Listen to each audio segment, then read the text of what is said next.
Hey, we're back. It's me and Sherry Berry and Keena manning the chat. So again, we're gonna have another ladies' night, and I hope everybody is ready and have your questions. And it's going to be nice to Keena in the chat. Post your questions. Let Keena know that you want to be put on the list, whether it's specific or general. And if it's specific, don't write specific, write the specific question. That helps. And then wait for Keena to tell you that you have made it into the chat. If Keena tells you made it into the chat, then you then we'll tell you when your number is up. So wait for Keena to let you know that you're in the chat. Damn, and it will come from Angie's names, though. It'll say you made the list.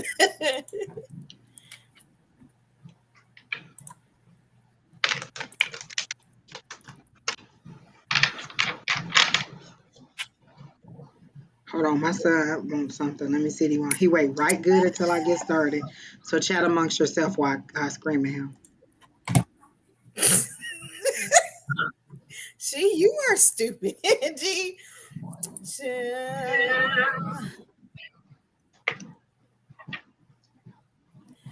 Oh my gosh. Let's see. Those are all the way. Thank you. Sherry.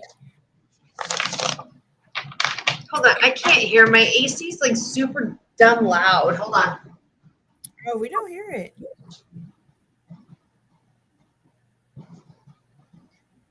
I'm just getting the link so I can send them out to everybody so they'll know. You know what? Somebody asked me to send them the link, and I totally did not forget, but I don't know that I did it. Oh, you talking about Susan? No, I think I did her. I don't know. You just need a chat full of people who want the link. Right. Exactly. Hi, Affirm Wellness. Hi, Miss Alice Rivers. Oh my goodness, you're the name that I was about to go into my YouTube and look for your name so that I could send it to you, because you always say, when are you guys going to go live? And here we are, back live again. And I was looking for you, and there you are. Affirm said, no reading, just here. Unless we feel something. Oh, so I remember her saying this week in our regular class chat, she was saying, this week went by so fast, I didn't know what happened. I said, that's what me and Sherry Berry told you. You were having a very busy week that will be going by really, really fast. And so I just typed back busy bee in there, and I was like, oh, I hope it was all good stuff, but I figured it was work-related stuff that she was going through. And she was like, oh yeah, this week went by so fast. And I was like, so it was good. Anything interesting happening to you this week, Sherry Berry? Well, I got another order, and that's good. Miss Pam received her order, and I put little surprises in her box for her. So I got Did asked she do an unboxing? Because I feel like I saw her say she got it. Okay, so I have to go back and watch her unboxing. It's in the JSS community. That's where it's posted at it.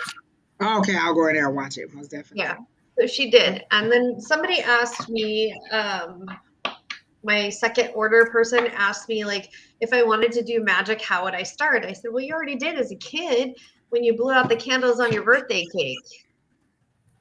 Hello. I think a lot of people make it so complicated. Yeah, and it's really not. So I always say, you know, like, you've already really started your magical journey when, you know, you blow out the candles on your birthday cake, or you're praying, you know, and like, please give me this, give me that. You're putting your intentions out into the universe. But there's other things. So I kind of thought about that and thought, like, hey, if people really want to work on their magic, there's simple things that you can do, like bay leaves. So like, you write your intention on bay leaves, and most of us have these in our kitchens. You can go to the dollar stores and get these for $1.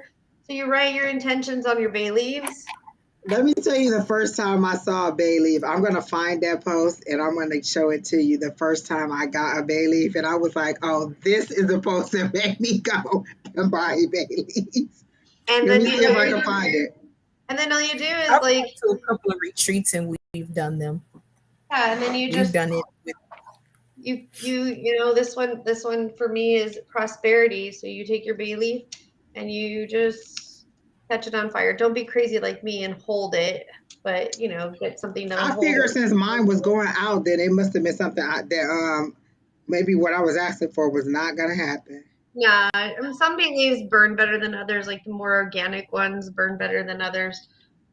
It's you know, if they're not all the way dried, but you know, just put your intentions on there and burn them.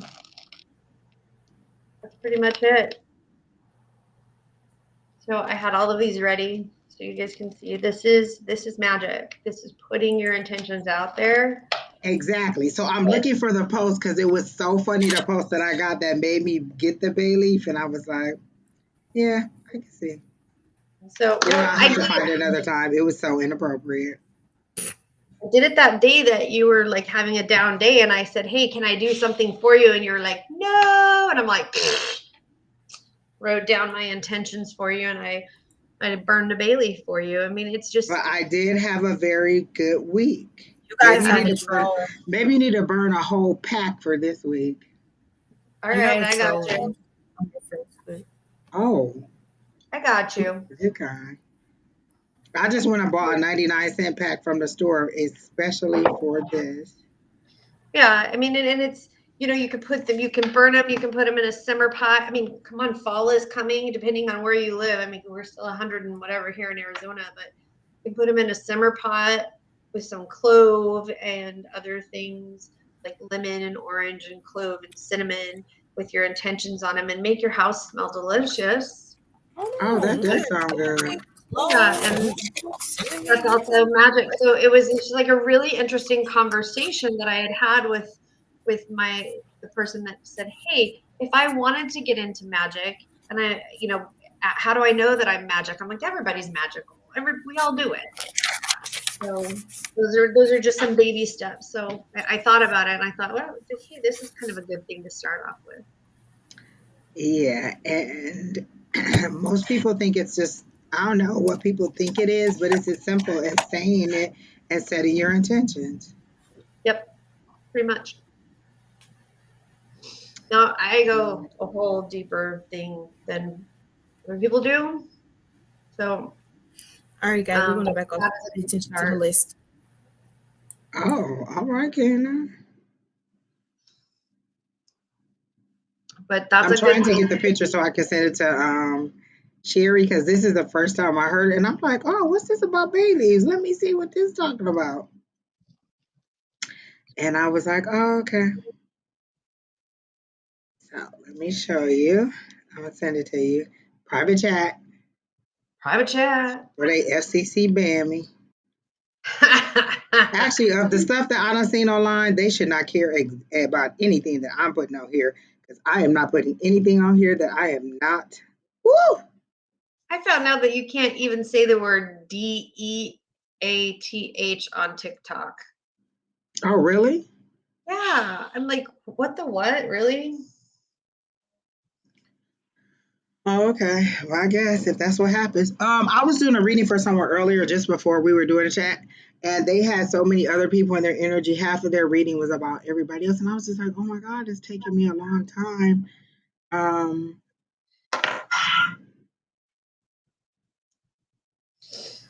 There's a Sherry Bailey. Berry, can you post your information where people can get your tea so I can put it up? I Or is it on I your? think I put it on my right down on the bottom of my name.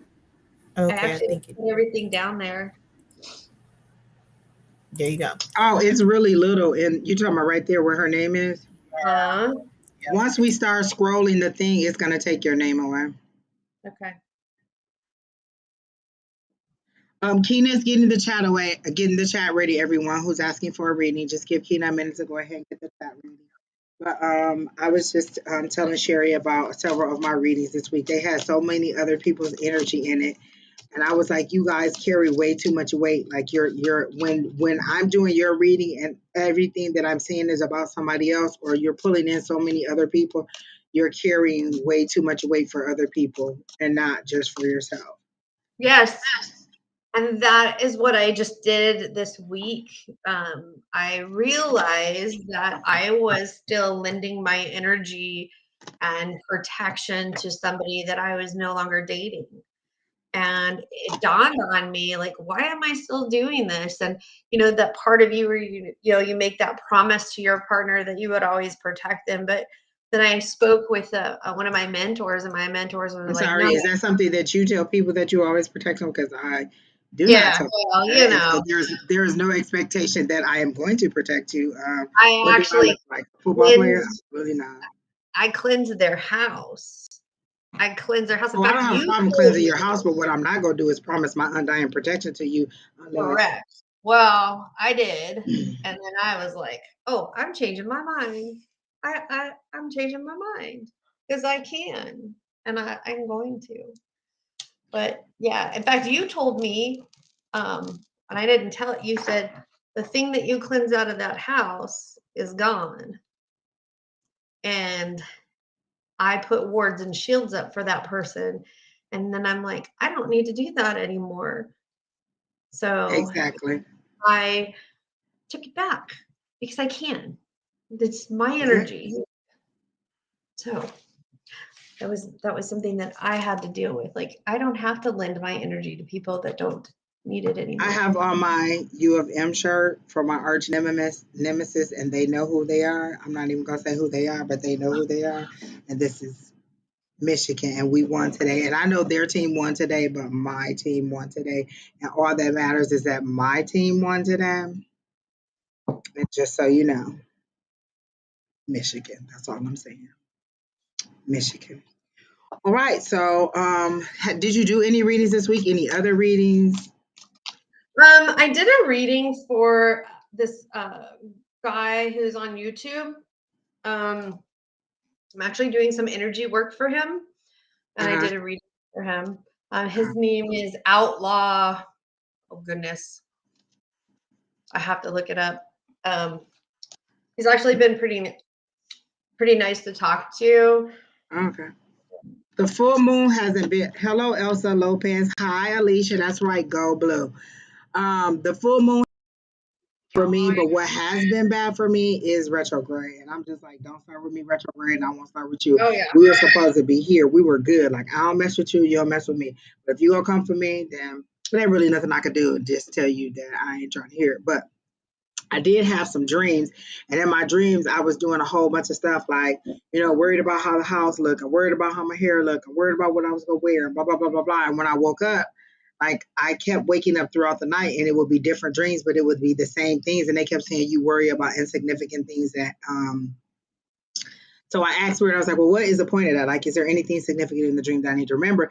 And Spirit's like, you worry about insignificant things that nobody cares about. Like the things that you're worrying about, nobody cares about. Because I'm always like, oh, Lord, I don't want surprise visitors. I want to make sure everything is clean. And they were like, you'll worry about insignificant things that people don't necessarily worry about now. So that was my full moon dream, my full moon I guess preach from the universe. Like you worry about things that are unnecessary and that you do not. I set all my cards in the window, and they've been getting charged or cleansed or whatever the hell they need in the moonlight, because some of them was just acting up, and I just didn't know what the problem was. But I'm assuming that that's what the problem was, is that they need to be clean, and hopefully they will be better. So Keena, if you sage your home as well, clean out other energy. Yes, that is correct, Janet. I haven't had any sage in a good little while. I usually just open the windows and doors in the morning before it gets too hot, and then I close the actual patio door. But I let that fresh air blow in and out. That's something that my grandmother did my whole life, and I just never paid attention to it. But that is something that she always did, was to open in the morning when she got up, open the windows, open the doors. And I never thought about it, but then I read somewhere and they said it was like an energy thing, letting out the stale energy and bringing in new energy. So I continue to do it, but now I've I have another meaning behind it that makes more sense to me. So that's how it was. I did have an interesting experience in the red light cabinet class on Monday. Oh, so you did go on Monday. Oh, I definitely want to hear about that. Everybody got up to go in the cabinet but me, because I'm not a cabinet person. I don't channel. But so is she doing it faster? That was one of the problems. People were in the cabinet so freaking long that I just didn't want to wait. No, and it's just like everybody got up, but the lady that was sitting next to me, she was amazing. But she, the spirit that was with her, that channeled with her, didn't want to leave her. And when she sat down next to me, you could feel it. And I was like, hey, can I touch you? And she said, yeah. So I touched her and I helped her move her person, her spirit off of her. And after we were done, she was like, wow, you know, you're like me. We really had a good energy exchange, and it was pretty nice to meet somebody. But when she was in the cabinet, she was talking about cleansing your house, putting the you know, the broom over the door, the water at the door, the salt at the door, and everybody was dumbfounded because they didn't know what it was. And I was like, that's basic magic. That's basic cleansing of your house. That's witchcraft. The spirit's talking about witchcraft, and I'm getting that the spirit was from like Mississippi, Louisiana, and they were either hoodoo voodoo type witches. Well, hoodoo is the practical magic, and voodoo is the religion of it. So people always think like voodoo is the magic, but it's actually the religion of it. And it's interesting because voodoo and hoodoo really is about self-care and self-love. It's not as dark and as people kind of think it is. So it was quite interesting. It was a really good channel session, but man, it did linger. It took forever because everybody in the room went except for me. And I'm like, holy moly, we're gonna be here forever. Oh my God, I am doing something awful to the Jesus Christ. I don't know what I just did, but that was not what I was trying to do. I'm ready, Keena. Were you out for the first person?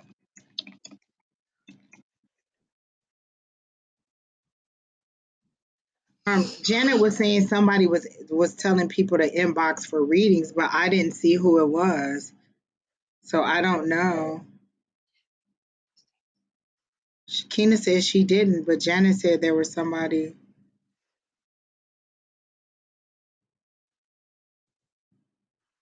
That's funny. Okay, I just got you just got a what? Just got a political text, you know, because we're having elections, and I said something naughty, like begins with an F and ends with a U, and they told me, "Thank you for taking the time to answer." Yeah, I answered. That a bot. That is a bot. Okay, so our first person is Ruby Joan. I was gonna say Ruby Joan, and Ruby wants a general reading. I feel like I am like having some vision problems here. As soon as I tapped into Ruby's energy, I got someone on a tricycle. It's something learning something and you're at baby steps with it. And then a tricycle also has the training wheels on it. So wherever you're learning or wherever you're at in this process, you're at the infant, you're at like the toddler stage where you're on a tricycle and you're just learning whatever this is.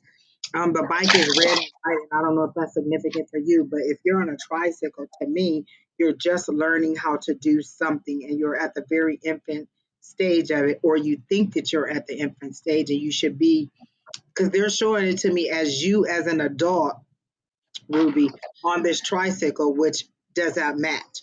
Why would an adult be on a tricycle? So you're taking yourself back to a childhood thing or to a childhood. I don't see the person that Janet is talking about in either of the chats, yours or mine. And she put the name, but they're not, they must be inboxing her personally because they're not replying to any of the chats saying that. So I don't know. So anyway, back to Ruby. I see you as an adult on this tricycle. So to me, you're either reverting back to a childhood state, or you're learning something and you're needing too much assistance at the age that you are. You shouldn't need this much assistance. You should be a lot farther along in the stages than you are. When I ask what it is, I get career and love. So are you not as mature in your career as you want to be, or are you not acting immature? Oh, she says I'm a bit immature. Okay, so that makes sense because they show you as an adult but on a tricycle, so that makes sense. And they're saying that you should be a little bit further along, like in your career or in your life or in your love. You could be a lot further along. You just need to mature. Your mind needs to get to where your body are. You're still at a very infant or toddler state, and you need to grow, and that's why. And you look very uncomfortable on the tricycle, like you're way too big to be on it, and you're struggling. So you're causing yourself a lot more problems than you need to because you just won't mature to the level that you're supposed to be at this age. And that's what I got, Sherry.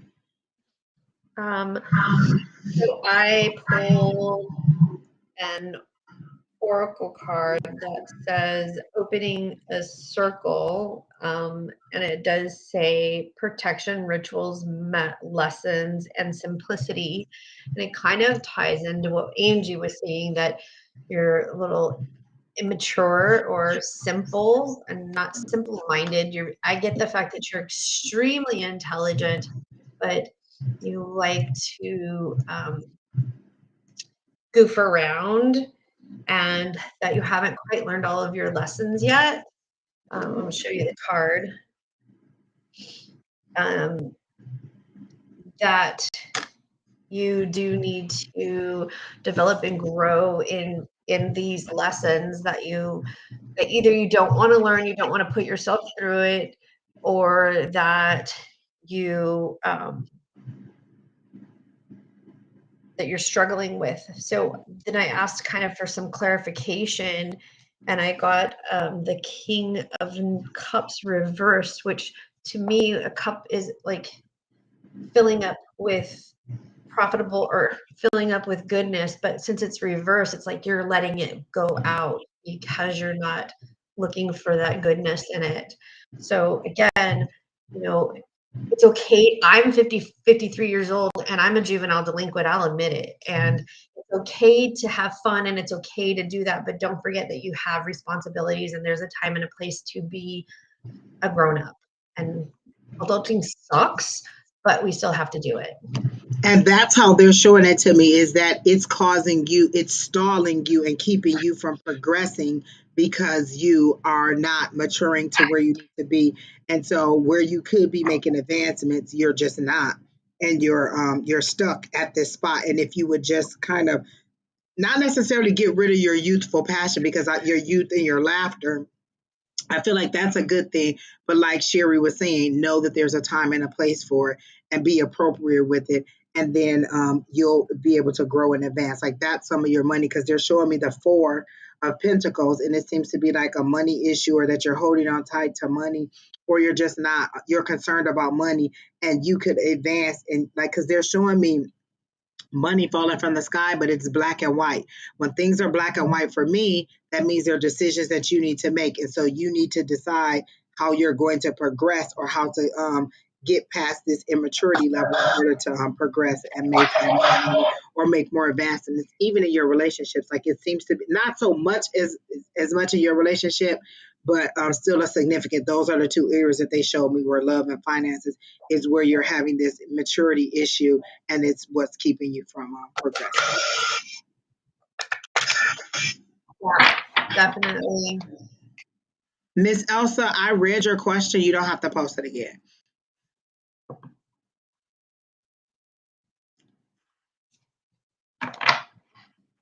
All right, so that's all I got for Miss Ruby Jean. So who's next? Hello, Tanisha. Hi, Tanisha. Did you get your package yet, Tanisha?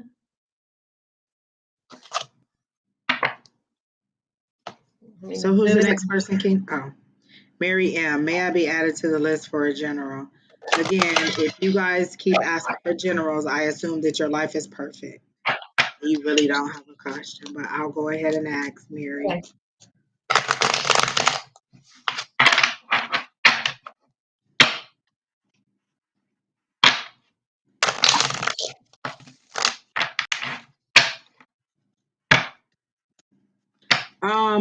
Mary, I keep hearing you're looking for trouble. Like everything seems to be so plateaued and so stable for you that you're looking for trouble. It's like things are quiet, things are like they show me an organized like space.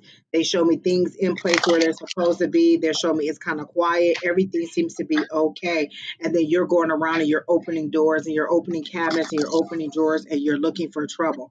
So either you're just not happy with the slow pace that you're going in, or you're actually thinking somebody's doing something under the cover of darkness and you need to find out what it was.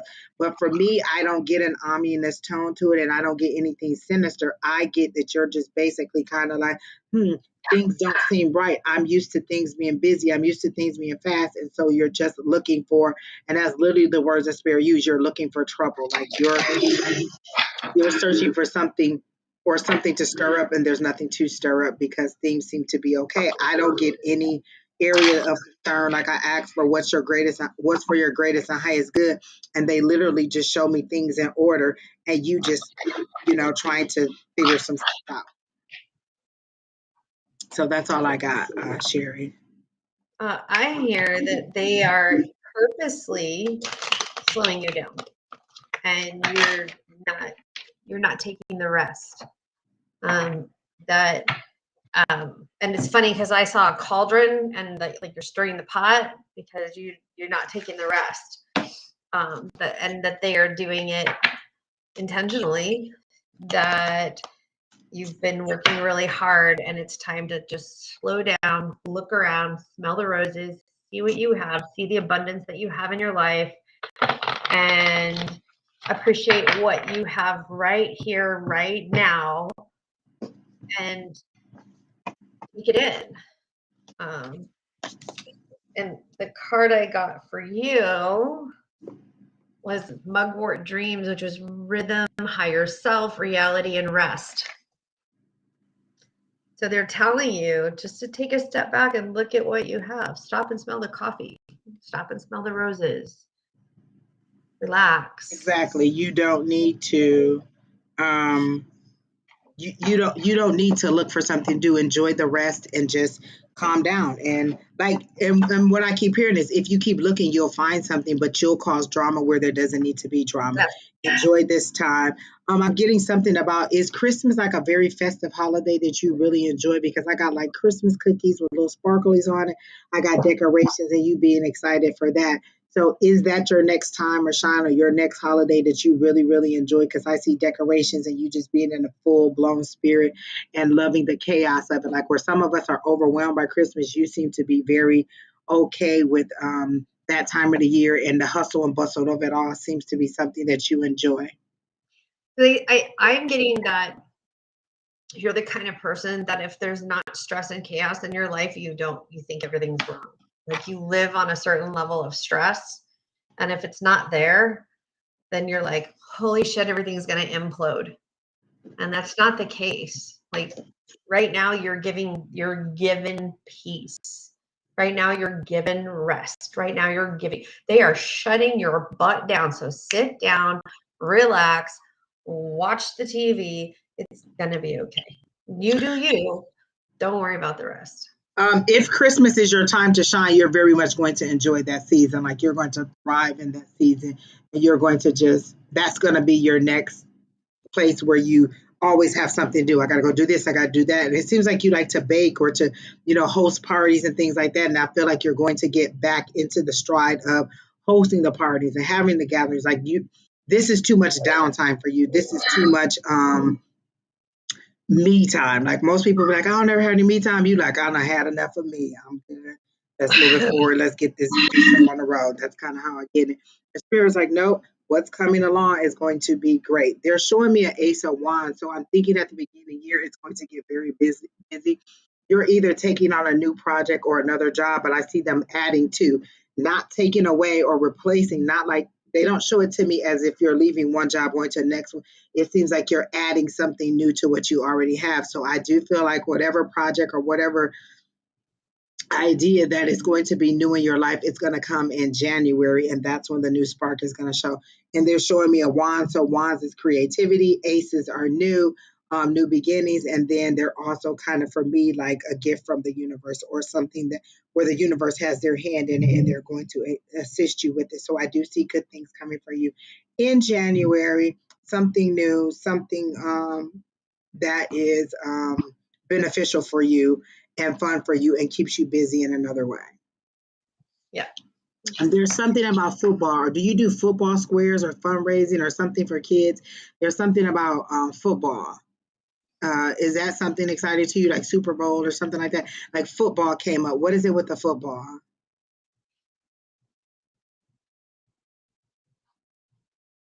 Tanisha, do you want me to send you the link so you can join in?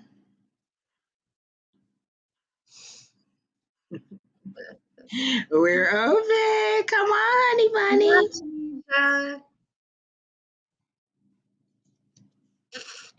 She says no, she doesn't do anything with football. I'm seeing football squares, and for me, football squares was a fundraiser that my son's soccer team did, where we did stuff. She said my brother was a footballer. Say football. Okay. They're showing me football squares, and they're showing me football, and then the excitement of like people cheering and celebrating. But I also get like that you're in the mix, and like I feel like you're a host. Hi, Rachel. I've been following your travel. I think is she she just went across to England a couple weeks ago. I think I saw on her Facebook, and I was just watching all her pictures and looked like she was having a great time. So I enjoyed living vicariously through you in that situation too. I'm waiting on to send me some videos too, but I ain't gonna say her name, Tanisha. Because I can live vicariously to her too, but I'm just gonna keep on waiting. She got like about 3 more, okay, not even 3 more days, a couple more days, and I'm gonna be like, excuse me, every day, where my video, where my video, where my video. Like just walk down the street so I can see what it's like. Like, come on now. Uh Yes, she was in the UK. Okay, yeah. So I definitely saw you and loved the pictures that you had on.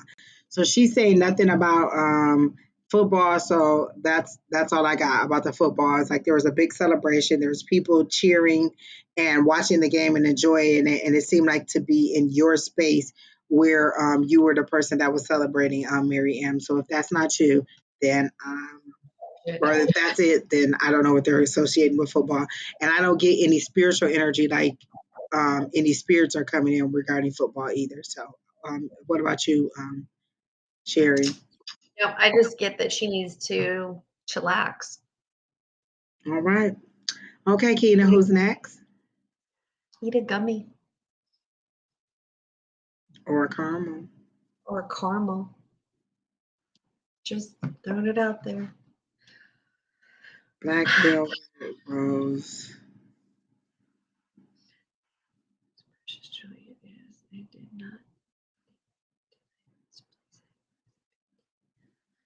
Well, I think the Fae took it.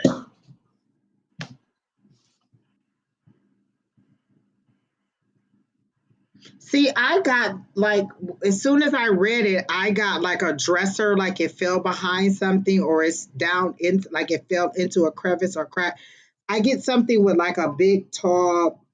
Some people call them armoire, some people call them chester, some people call them chest, but it's one of the like so like if you were to buy a bedroom set, there's the dresser that has the mirror on it, and then there's the tall ones that has the 4 or 5 different drawers in it, but there's usually no mirror and it's more of a rectangular tall shape. So I'm getting it was around that, and it either fell behind that on the side of it or somewhere down in it.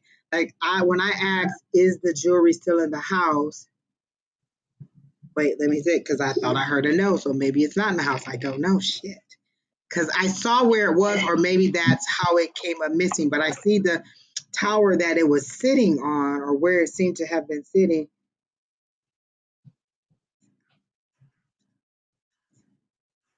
Okay, so yes, I'm getting a yes. I said Is the jewelry that Miss Alice is looking for, is it still in the house? So that is a yes, it's still in the house. See, this is a circle for me, a big giant circle. So I get that it is still in the house. I don't feel anybody took it. I feel like it fell off of something, or it's like wherever you keep it, it rolled off or it fell somewhere. So it's like behind something or down in something. And they keep wanting me to pull the drawer open like it fell on the side of the drawer. Like if you take the whole drawer out, it'll be like down in the side of the drawer or down. So like it's a place that you wouldn't think that it would be. Like it's not where it's supposed to be. It's a place where you wouldn't see it or you wouldn't notice it. So I do get that it's still in the house. When I ask, I hear that it is in the house. What did you get, Sherry? I got that it's in the house, Yeah. and I got that Faye took it. Faye? That's just me, the fairies. I think you got fairies in your house, and I think they're fucking with you. So that's just me. Fairies take and move things around. They like to play games, and like you set something down, you know you set it somewhere, and that's where it was set. So what I do, Miss Alice, I was still like, cause she's saying, oh, the black velvet roll is what she's looking for, and that was specifically what I said. I asked about that black velvet roll, and they're saying to me that it's still in the house. it's in the house. So I'd ask them to bring it back. Yeah, I don't get that that it was taken. It doesn't even feel malicious. Like wherever it is, it feels playful and youthful. And so I feel like it is in the house, and maybe it is the ghosts that are kind of moving it around. But I get that wherever it was, it's in a crevice of where you usually keep it. Like it fell behind or down in something, and when you look for it, you look for it in haste, or you look for it under not necessarily desperation, but you're anxious to find it, and so you don't take the time to look for it. But I get that it is still in the house, that no one took it. And I get, like, I don't know if I was right about the chest or wherever it was, but I keep seeing that chest again.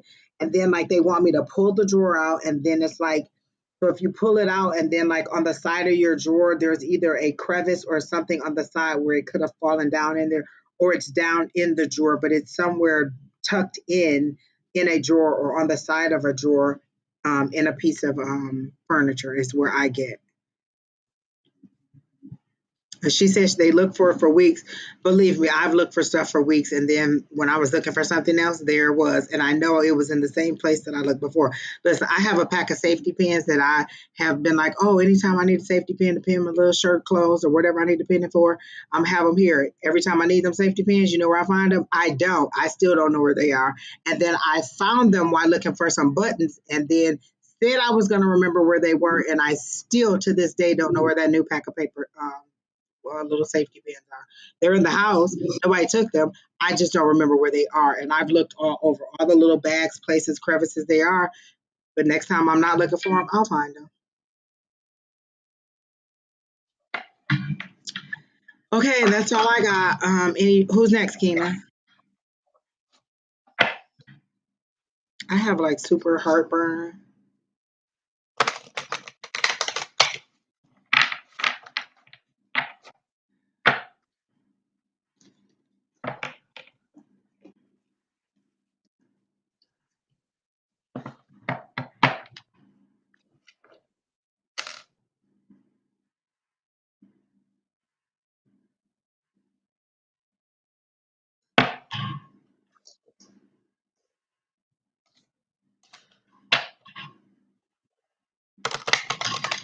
Okay.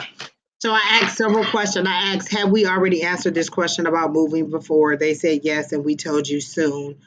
Um, I asked why you're so anxious about it, and I got that like why you're so ready to move, and you're just being very, very impatient with the circumstances that you're living in. And then I asked if the money would come in October. It said no, but I didn't ask for September, so it could come in September. Even though it's saying not October, it could be in September. But I definitely got a no on them coming in October. When I asked about September, I got a no too, and I heard the word December. So I feel like the money's going to come in December because by then you'll have reached your breaking point, and every single dime that you get will go to your moving fund. Like at this point, you're not comfortable, but you're not in an inconvenient enough spot where you're ready to just kind of batting in on your expenses and be like, no, I can't get Starbucks. No, I can't get this. No, I can't do that. No, no, no, no. Let me put in some extra hours. Let me do this. Let me do that. So I got December as the time that you're going to move, and you're very impatient about it. But it's going to take a little bit more. It's going to take a lot more effort on your part to make it ready for you to be able to go. Like, I think you're hoping that you're going to get like a lump sum of money from somewhere, and they're really showing me that it's going to happen from the sweat of your brow. I got like you're waiting on a check, like an insurance check or some type of windfall. And I do get like end of November, beginning of December, sometime in that for the money to come. But I don't think it's going to be the check that you think it is. I don't think it's the money that you're hoping that it's going to be. It's going to be your own tenacity. It's going to be your own doggedness getting there. So your own hard work and getting out of the situation that you're currently in. That money, that windfall that you're thinking about is not going to be until next year. Yeah, because I heard that money will come when it's supposed to come. You making this move will be by the sweat of your brow. Like, you'll get to the point where you're like, I can't keep waiting on this check or whatever it is that you're waiting on. And then it'll be your extra, like she said, tenacity, or you getting out and working. And they clearly show me, is it the the eight of pentacles, where he's actually hammering and working away on his tray. So by the sweat of your own brow will you get this done. This will be from you moving and working, and not from a windfall or whatever it is, whatever influx of income you're waiting on. That's not what's going to finance it. It's literally going to be you tightening the purse strings and getting it done. But I see December. Yeah. But she said, yes, I've been working hard. Are you expecting some kind of windfall or some kind of check? Is that something you're also waiting on? Because I do hear that that's coming, but I don't feel like it'll be before this situation takes place. Like, I feel like you're thinking about, look, I may need a second job, or I may need to do this, or I may do something. Like, you're thinking about different ways to get additional income, and it's going to get to the point where you're just going to be ready to go. Hi, Don. Hi, Don. So somebody said things. So Lakeisha, I don't know. But definitely not before December, and definitely by the sweat of your own brow. And whatever you're waiting on, it's going to be a while. So who's next, Kina? You're welcome. She said she was thinking about getting a second job. I'm hearing yes, it'll be a part-time job. Around Christmas, there'll be a lot of lucrative opportunities. I'm hearing Amazon. I'm hearing FedEx. Because all of those have odd hours that most places. So say you work 8 a.m. to 5 p.m. They have hours that are like overnight, that are early morning, or hours that usually flex schedules where you can pick and choose different times that you want to work. So I'm hearing FedEx, I'm seeing UPS, and I'm seeing like Amazon. So places that give you a little bit more flexibility in your schedule for you to be able to pick up. And it doesn't have to be for a long time. It's going to be a short while, Miss Keisha. All right. So the next person she gave us is Albertina Anderson. And Albertina, are you still here? Miss Anderson, are you still here? She wants a general. Immediately when I said her name, I got a breeze, like a tropical breeze, and I got like very clear blue water and like really nice sand. So you're either anticipating a vacation or you're ready to go on a vacation, because I got a nice breeze that came through on me. And then I got the sand, the nice pretty sand, and I got that clear water, that aqua blue water, and not as emotions, but as you tip, like you walking out of the water onto the sand. And either needing a vacation or reluctant to end your vacation. So I see that you're anticipating it, or you just finished one, and so you're ready to take that. And so I was going to say you're ready to take that trip, and then they threw the romantic in there. So you're ready to go on a romantic trip. So is this a trip with a significant other? So I feel like this trip you're going to take it. Is it a honeymoon? Because I'm seeing.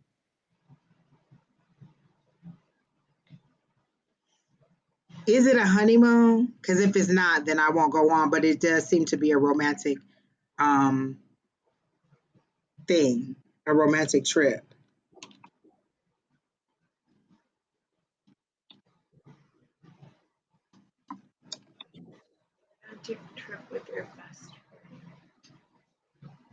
So, yes, with my best friend. Okay. So I see you going on this trip, and it seems more romantic to me than it does just have fun. So you will enjoy the trip. Have a good time. I don't want to say too much more.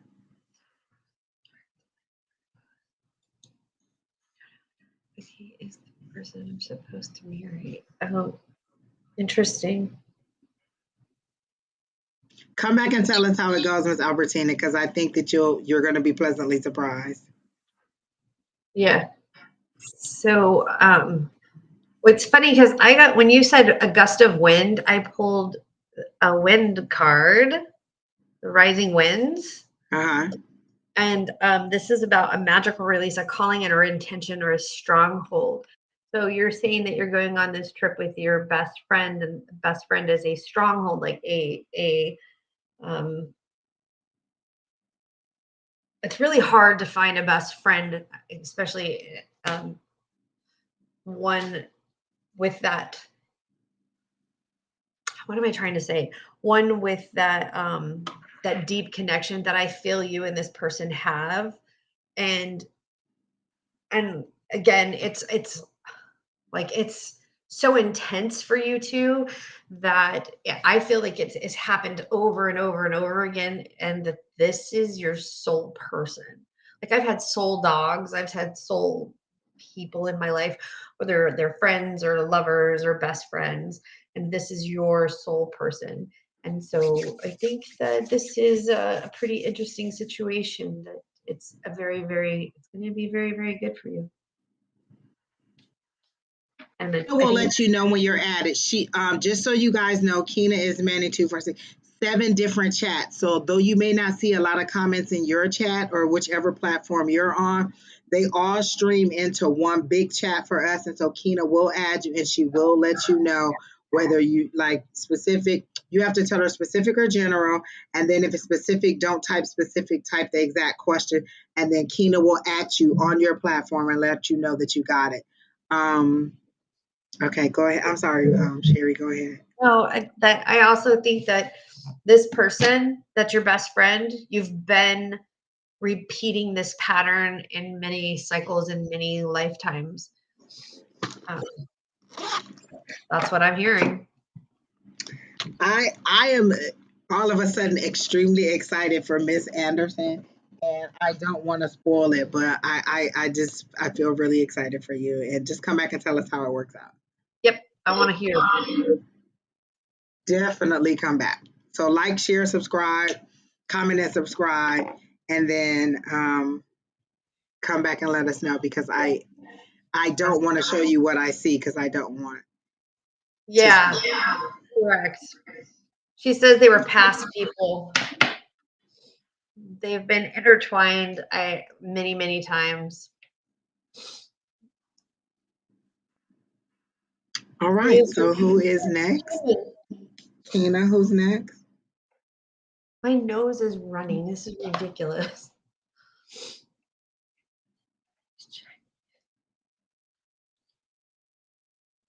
My house. I heard no immediately when I read that. I gotta know.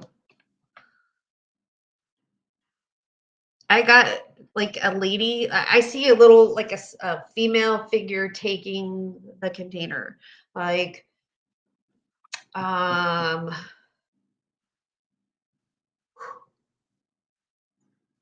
like a teenager, like somebody that you. I asked, was it taken? I got a yes, and then I got impound. Like I feel like it was used for On. whatever. But let's see.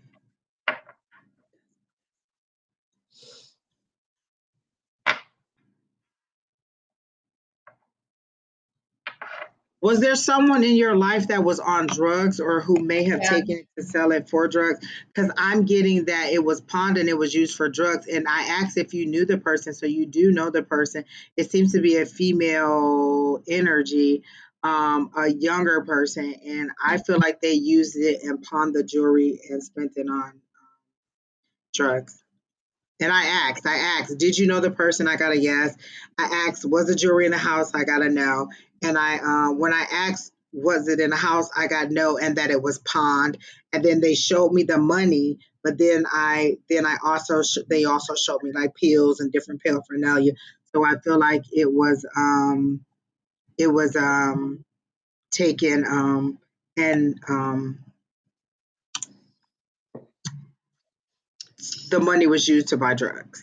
So she's saying it did Alex take it? Well, I'm thinking,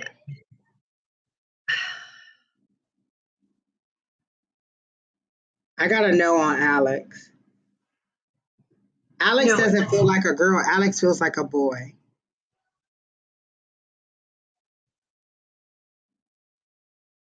I get a younger girl or female energy. I don't know that it's a girl, yeah, but I female. feel like female energy.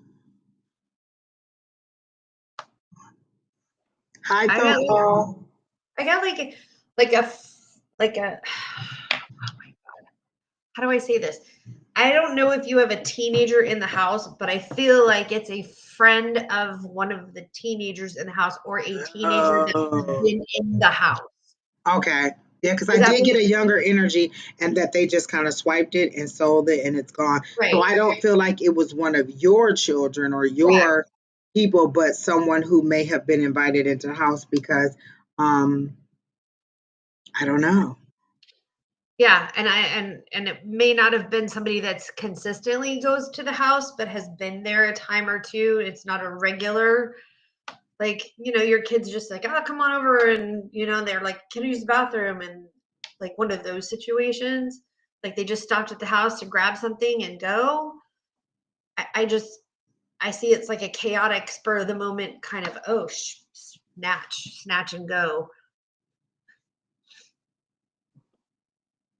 Kina, that's not our current. Is that our next person?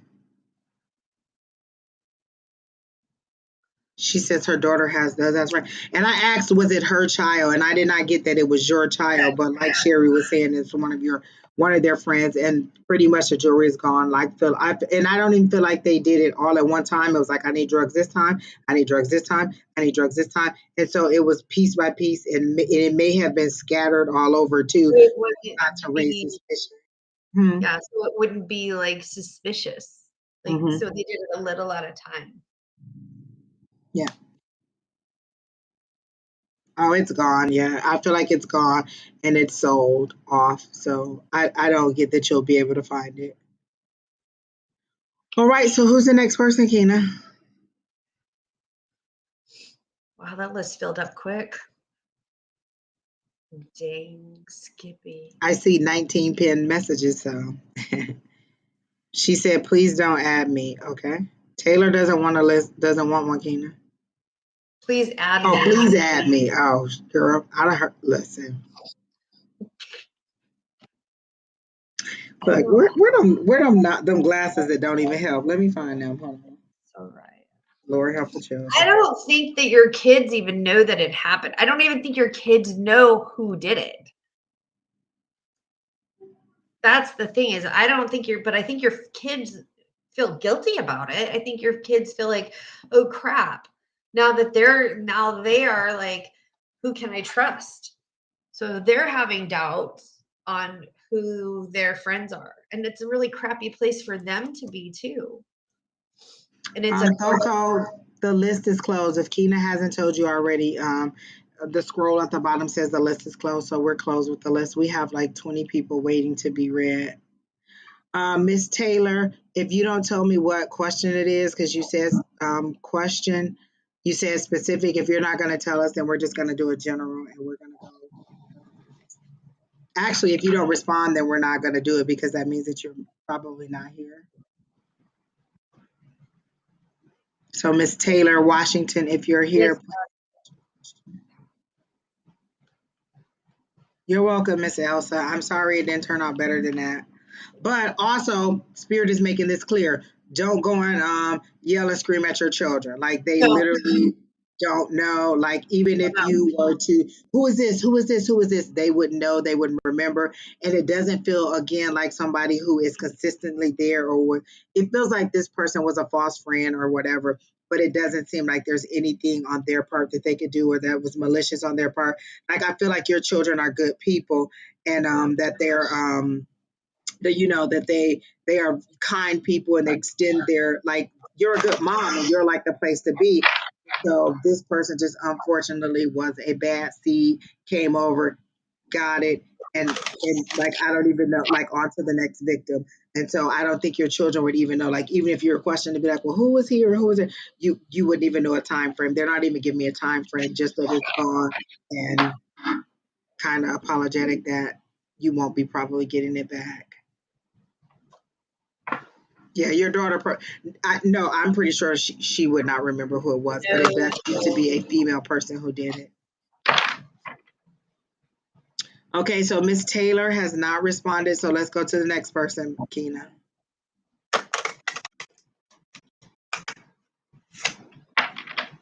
Hell, I could have took Thoko in that time. Maria Herrera.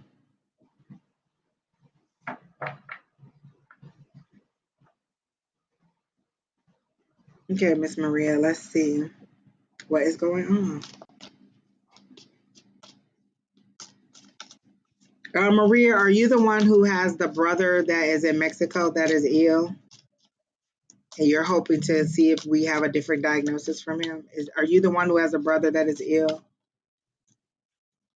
You're kind of getting hope, like I feel like he got a little bit better. Okay, she does have the brother because they immediately took me back to the hospital, and I feel like he peaked up a little bit, so everybody thought, oh my God, he's on the mend.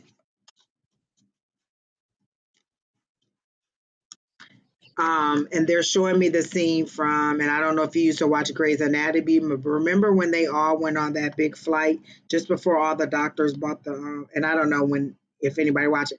Nonetheless, the problem is they all went on this flight. The doctor ended up getting injured really bad. He was really sick for a long time, and then all of a sudden he had a burst of energy, and everybody thought he was going to be good. And then, like a day or the next episode, he passed.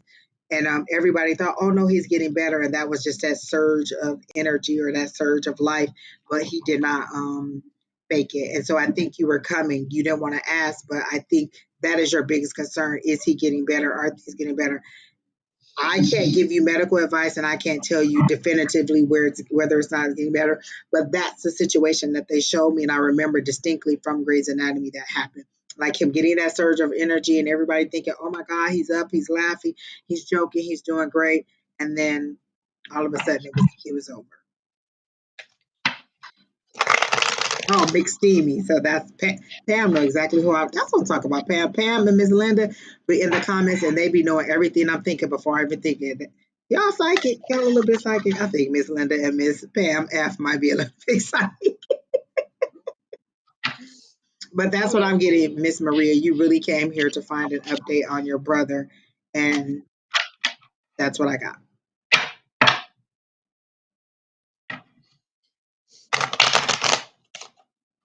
So, Miss Cherry, what are you getting? Well, I pulled the Draw Down the Sun card, and it said Divine Masculine, right? When you talked about the brother. But then I also pulled Obstacles. So again, and then I asked for some clarification, and I'm hitting obstacles maybe, but I'm just not getting that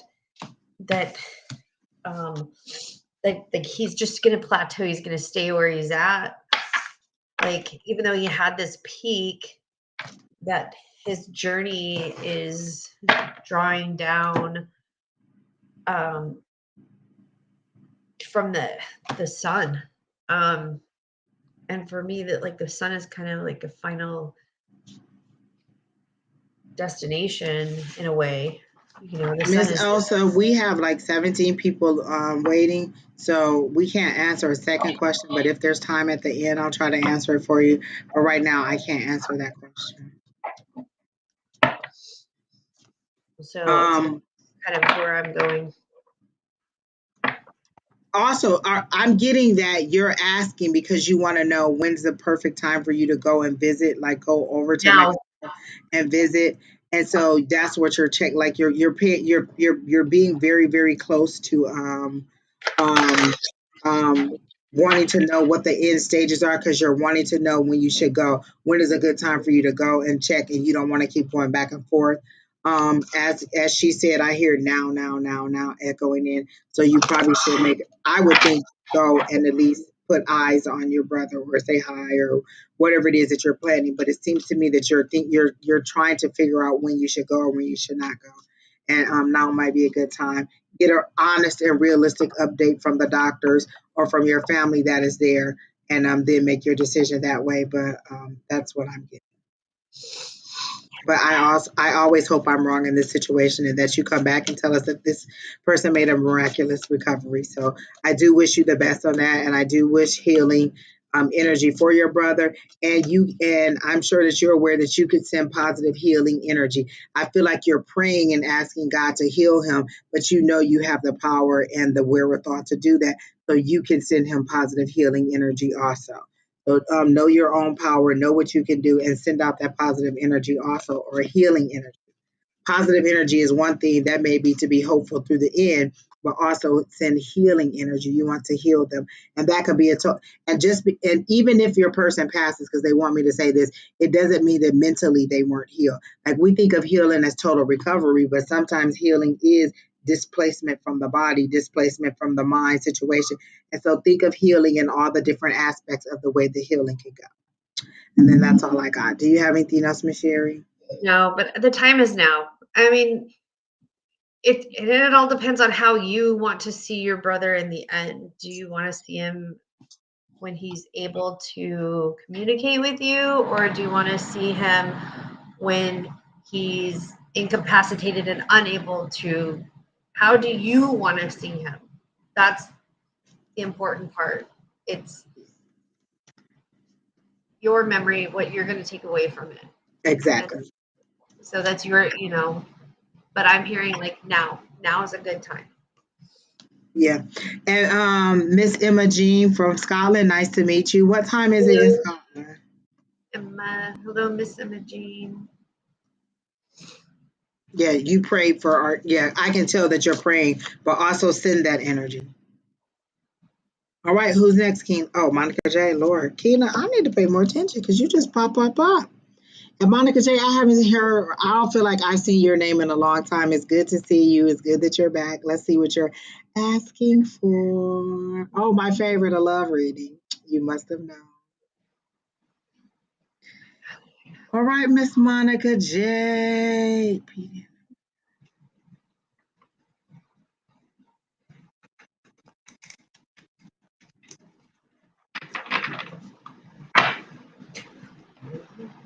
Soon we'll be making another run. Okay, Miss Monica J. Okay, let's see. Oh, is that the song that you got? Love Love Boat? Is that boat. the song? Oh, okay, I'm like, why is she all of a sudden singing that? Then I got drawn back into the reading, like, oh, duh, Angie. Love. She asked for, okay. So you can go ahead if you're getting something already.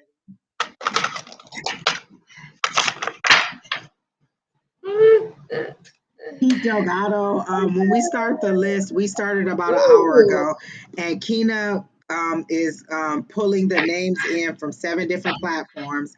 And so when she pulls the names in, she adds you to the list. You tell her specific or you tell her general.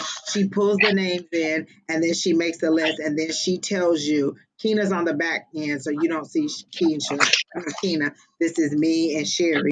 And so once she tells you you're on the list, you just wait for your turn to come up. Unfortunately, at this time, um, the list is closed and it filled up pretty fast. We have about 17 people that we're still waiting to do their readings for. And it takes us a bit of time to read all of them because we're pretty thorough in our reading.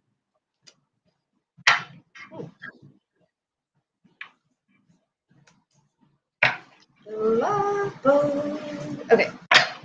So getting, I don't know if you're currently in a relationship, but you should be in a relationship with yourself. I'm getting like higher ground beliefs, mystery, and meditation. So there's so loving yourself is the utmost important thing.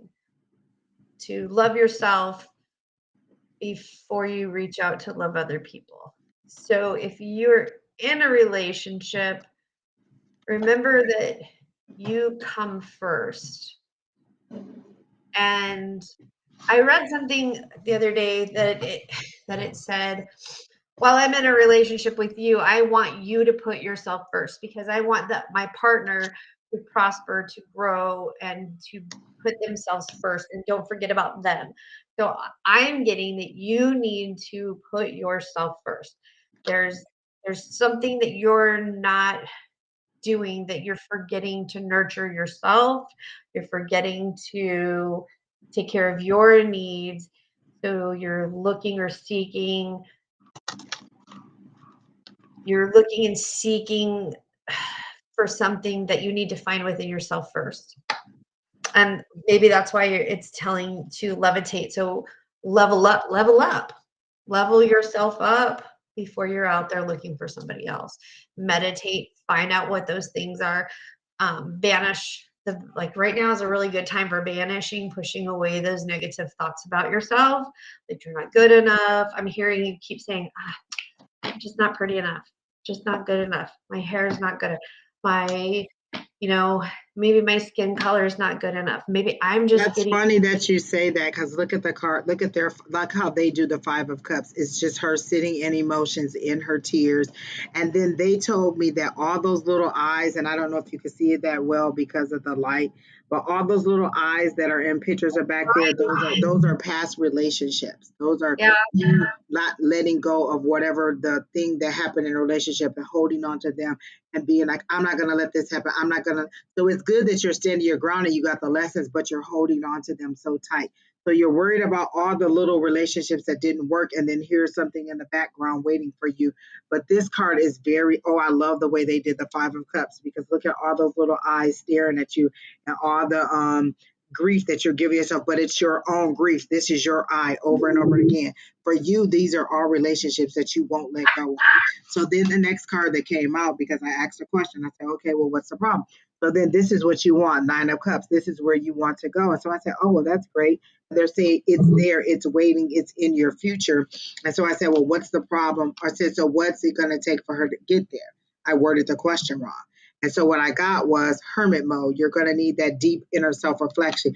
Just doing the things that you want to do doesn't mean that you're self-reflecting. What it means is that you are displacing those emotions by keeping busy, by doing other stuff. I'm going to travel, I'm going to do this, I'm going to do that, and I'm going to displace those emotions so that I don't have to deal with them. But if I actually take that self-reflection, Hermit Mode is different than just, I want some alone time. Am I reflecting? Am I drawing and figuring out what I need to do to get past the stage that I'm in?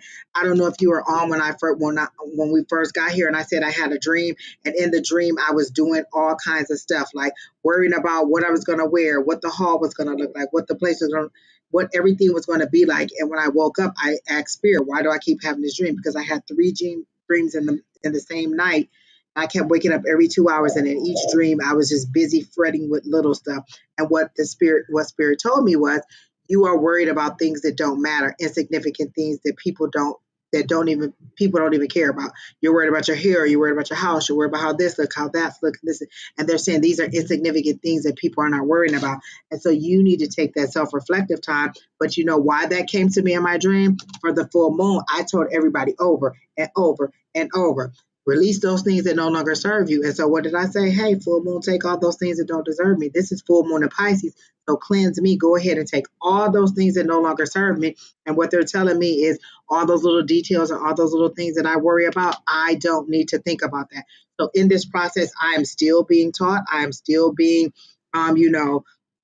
chastised, and spirit is still letting me know you're worried about things that are insignificant. And so that was my lesson. I don't know what your lesson is, but you need to go on hermit mode and you need to find that you still have time. It's still the full moon. You can still do what I did or do it in your own way. But with the full moon, Sherry has already explained to us full moon means that you want to go away, you want to disappear because the moon is at its fullest. And what you say, it's decreasing now already at its fullest, so now it's decreasing. So these are things that you want to go away. And if you don't know what they are, which I don't always know what they are, I would have never said, hey, spirit, remove those things that are insignificant to me. I just said, remove those things that no longer serve me. And that's what they're telling me. Stop worrying about those insignificant things. So that's what you can either write on a piece of paper. And like Sherry said, you take the piece of paper and you fold it away from you. So you write the things that no longer serve you, fold it that way. You can burn it and give it back to the earth, as we've said before, or whatever you want to do with it. But you decide and you tell the universe you want to get rid of those things that are insignificant. But then they told me after you get through hermit mode, the lovers, that's the very next card. That's what you need. So you got to get past this. You got to get past and learn those lessons, that introspection, and get this. So going and doing all the things, because I think I saw in the chat you said, oh, I'm out doing all the things that I never got to experience. Fine. They said that's busy work. And then they took me back to my dream. I was doing busy work, making sure the flowers on the table look right, making sure the little tablecloths look right, making sure the little arrangements on the table look right. The chairs were pushed in right. The thing, insignificant things that nobody cared about is what they were telling me. So you're doing things, but it's busy work. It's keeping you from actually going in between. So if you want to get to that 9 of cups, first you need to you need to, realize that this is you reflecting on all your old relationships and not letting go. And then this is where you're trying to get to. Okay, go ahead, Sharon. The same thing. Mine is, levitate, level up, meditate, reflect on the things that you need to work on in yourself. And the most powerful statement you can do is I am. I am enough. I am enough. She said, can I bury it instead of burning it? And that's your problem. You're burying everything now. You're pushing it down and packing it away, but you can always dig that back up. If you burn it, it goes. You have a problem letting go. So when I said burn it, they're saying burn it and give it back to the earth. You want to put it down in the earth where you can dig it back up at your leisure and look at it and examine it and see if it's still that. They're saying you have too many things buried that you did not let go of. They're just buried. They're packed down, they're packed away, and they're not gone. So for you, they're saying, no, don't bury it, burn it, and send the ashes back to the earth. Or tear it up and send it back. But whatever it is, not where you can dig it up and look at it again.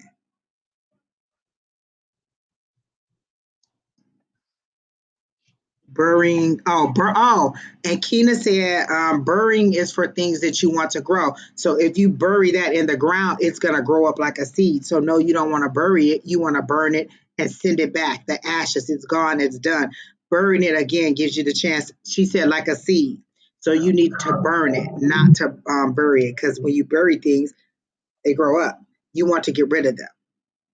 You're the only person who's ever asked, can I bury it and not burn it? Nobody else, everybody else, figure fire gets rid of, it incinerates, it cleanses, and it purifies. You're the only person who ever asked, can I bury it? I've never had anybody ask me that. What did Don say? Let it go, let it go. That's his favorite. I wish I had it queued up because I would play it. Let's just burn it. Just burn everything. I'm a fire sign, so I'm all about burning shit. Hi, John Bedell, the psychic. I love that you're here. Someone has a car that is broken. He's saying in the chat. All right. Well, who's next, Keena? Or were you done with Monica J, Miss Sherry? Yeah. Okay, so who's next, Keena? Reflect on yourself.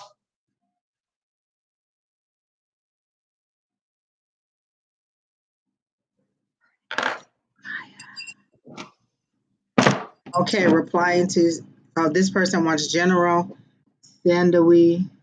Can I call you Sandy? Because I don't know. Is it Sandowi? Sandowi? And I hope I'm not butchering your name, but I feel like, oh Lord, listen, you got little You got little what's the little girl name from Firestarter? Drew Barrymore over here about to set the whole house on fire. Burn it. That's all we trying to say, Monica. Burn it in a fire All safe right. container. Burn it. Okay, love so Sandy, she wants general. Let's see what's going on with Sandy.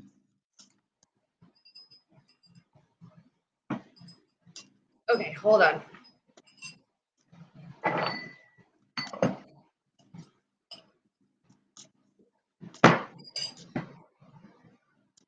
For Sandy, okay, let me make sure that I'm not carrying the energy from what I just read. So let me clear that.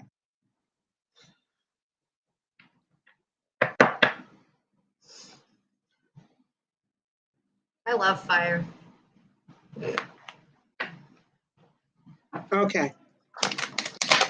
Okay. Okay. Oh, okay.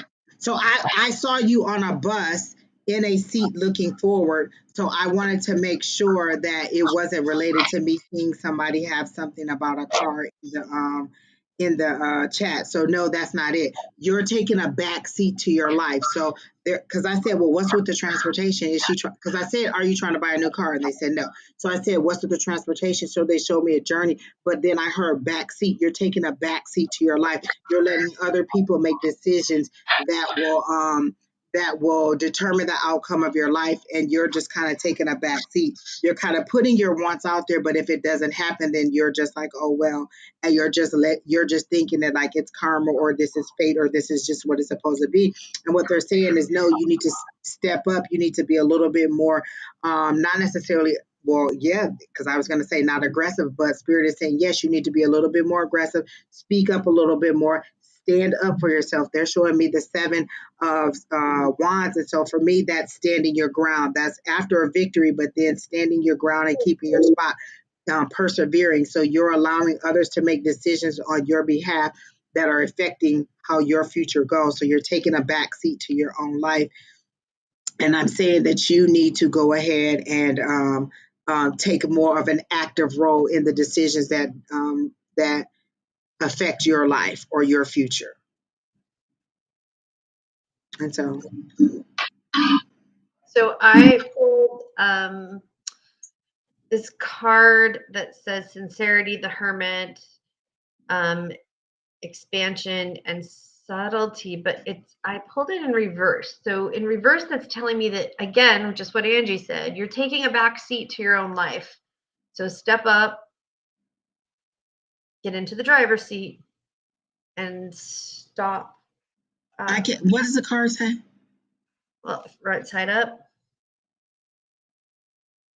Oh, banana blessings. Oh, okay. But it was in reverse. So it's just getting up and being in charge of your own space, being and not to a point where it's being assertive in a biatchy kind of way. It's being assertive and in control of yourself. And it's unfortunate that when women are in power and in control, we get told, oh, you're just being a bitch. But you need to set your boundaries with other people. I'm hearing you're not setting enough boundaries, that you are letting others tell you that your boundaries are wrong, and you're second guessing yourself, and that you really need to say, no, this is my boundary. I am firm on this, and it's okay. And then you can step forward and continue to be in charge of your life and move from the back seat to the front seat.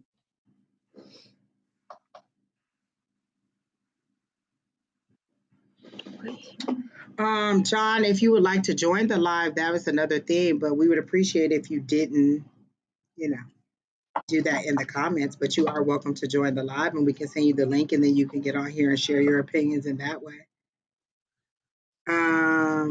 She says, I went on the interview 2 weeks ago. So if you wanted to know about the job, why did you ask about general? You wanted to see if we would pick up on it.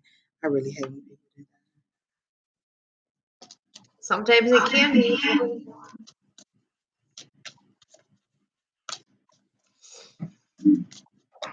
So she says she went on an interview. When I ask about the interview, I get no. You were flat. You were not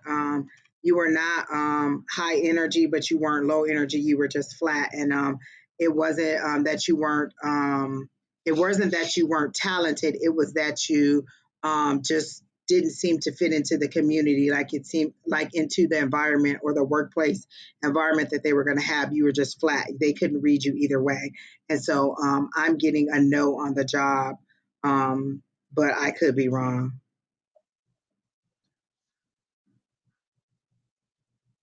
And even when I asked the pendulum, I gotta know.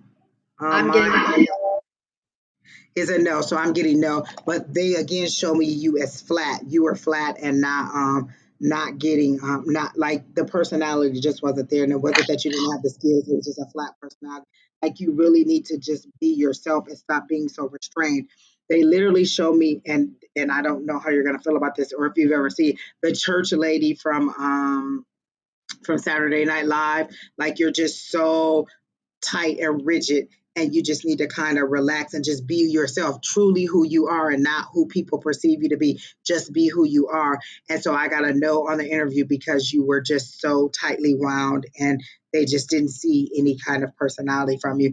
And for them, that read as a person who would be difficult. Okay, and though that's what I got. Who's next, Keena?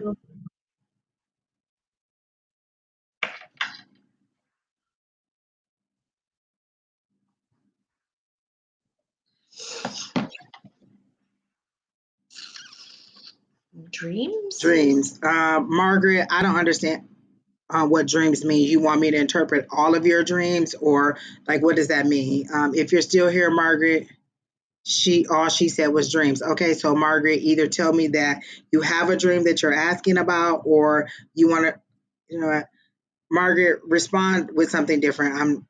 Who's next, Keena? I don't know what that means. Angie, take your face. Oh, my bad. Take your face. Can you please tell me if my dad is still alive? I have been fun time.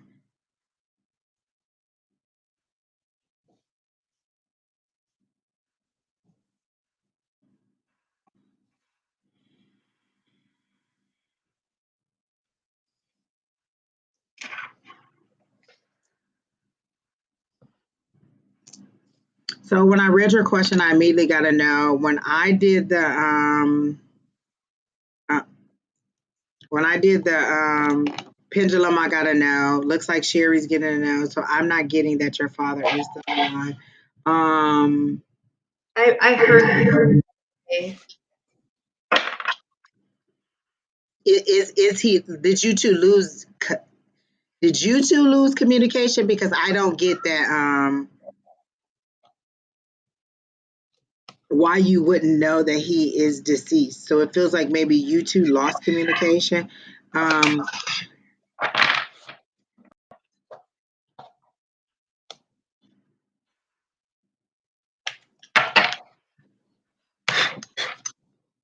Um, so your question was, is he alive? And I got no, that he's not alive.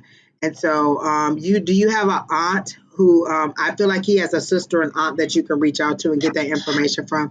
But I don't get that he is, and I don't get any additional information as to why you two are not in communication where you could have found this information out, or where you would have known what is happening to him.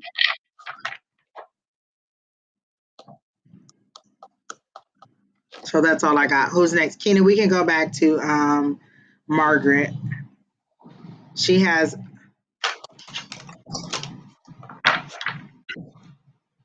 So Margaret, you have dreams about your ex-husband, but that's a statement, not a question. And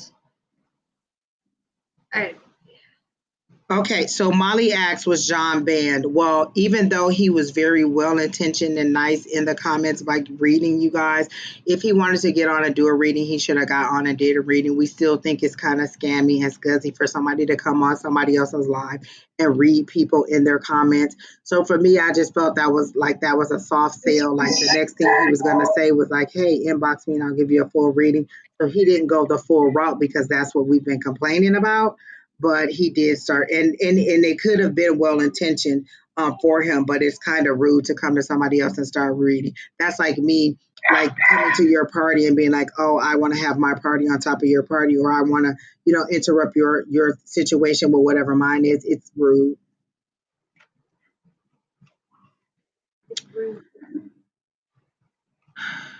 Dreams about her ex-husband. Why is Margaret having dreams about her ex-husband?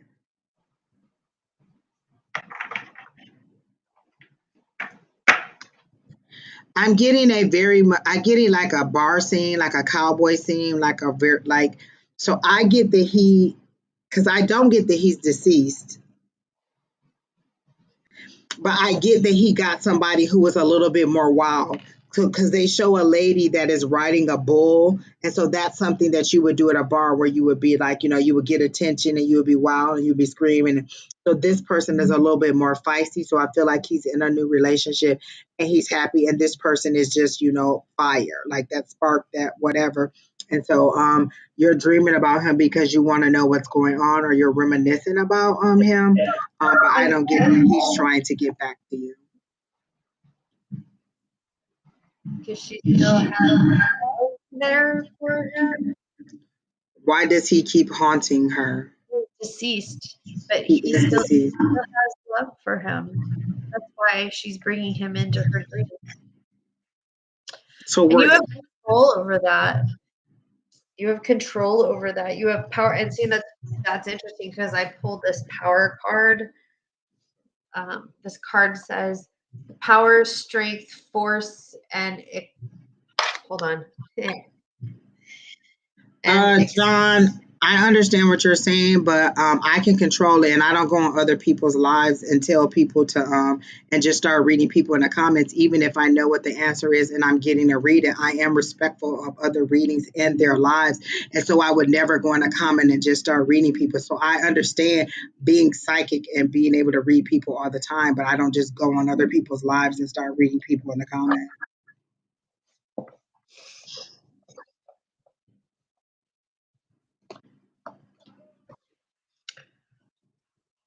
Okay, I'm sorry. Go ahead, Sherry. So she's pulling him into her dreams. He's not coming. She's pulling him. And she has the power and control to stop it, to push it away.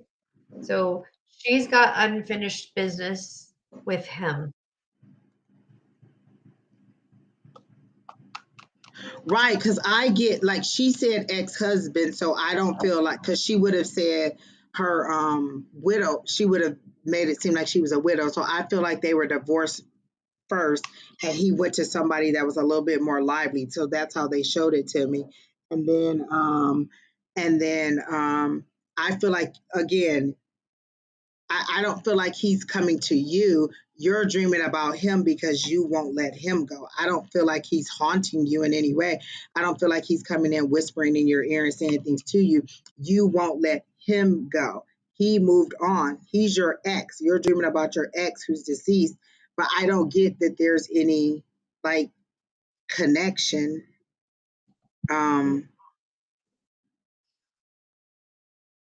And I even asked, was your husband deceased? Wait, are you remarried? Because I asked, is your husband deceased? And I got no. So are you remarried? Is that what the problem is? Is that why I got a no? When I asked, is your husband deceased? And I should have asked, is your ex-husband deceased? So are you remarried? Is she remarried? Yes. Oh, she is remarried. Okay. Okay, so I did get that. So that's why when I said, is your husband deceased? They said no. So this is your ex that is deceased. He moved on. Why is he?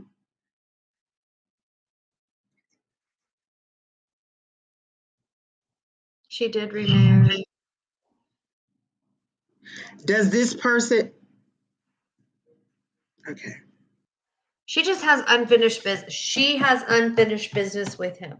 There's questions, there's things that happened in their marriage that she did not get closure for. So she's pulling him in. Because I'm like, I keep hearing why. Like, you want to know why. Like, I keep hearing the word why over. So he's not haunting you. You're pulling him. You're trying to pull him in. you're wanting to know because you won't let go, but I don't understand. You're not going to get the answer. But I'm feeling like is your current relationship starting to have qualities or mirror certain things that you saw that you experienced there, and so you're wondering if that's the route it's going. Like I don't feel like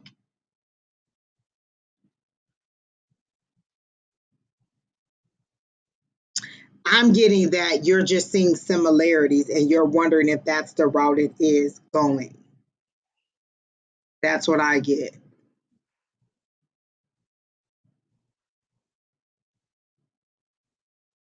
Um, Affirm said, "Can the living haunt the deceased?" Well, she's pulling them in. If you're constantly trying to pull this person in and constantly thinking on them and constantly, your mind is constantly thinking on them, I suppose you can pull them in or, you know, keep trying to pull them in and dream about them. But I don't feel like he's trying to haunt you or trying to get to you. Um, she says she's on her own again. Okay, because I'm like, I don't feel like she remarried and divorced again. Is that what we're going with? So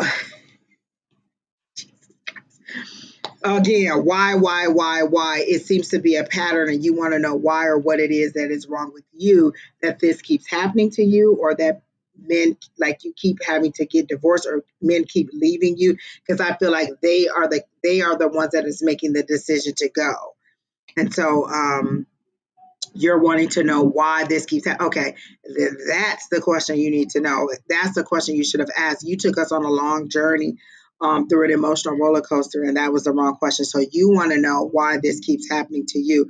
And then again, they show me someone clinging onto like a tree or holding on so tightly that they smother or that they won't let it grow. They won't let it proceed forward. You hold on very tightly and you get very clingy and you're a little bit insecure. And so they get tired of having to feed you over and over. And this I don't know you personally, so this is what I'm seeing is that you keep asking the things over and over and over again, and at a certain point they get tired of feeding your insecurities. Yes, you're beautiful. Yes, you're this. Yes, yes, yes, yes, yes. And so at some point, they want you to be confident in who you are and not always need their validation or them to make your day better. So you need to be a little bit more confident in who you are. And so that's what it is. You lose the confidence. Like you seem like a fun loving person when they first meet you. And then you get deeper into the relationship. And then maybe one thing happens and you take it all the way down this spiraling road until it actually ends up being that spiraling road. So you just need to be a little bit more confident in who you are so that so it doesn't turn into that negative spiral of events where they're trying to get away from someone who is now driving them crazy that they actually love. Because I do get that they loved you each time you got married, they loved you.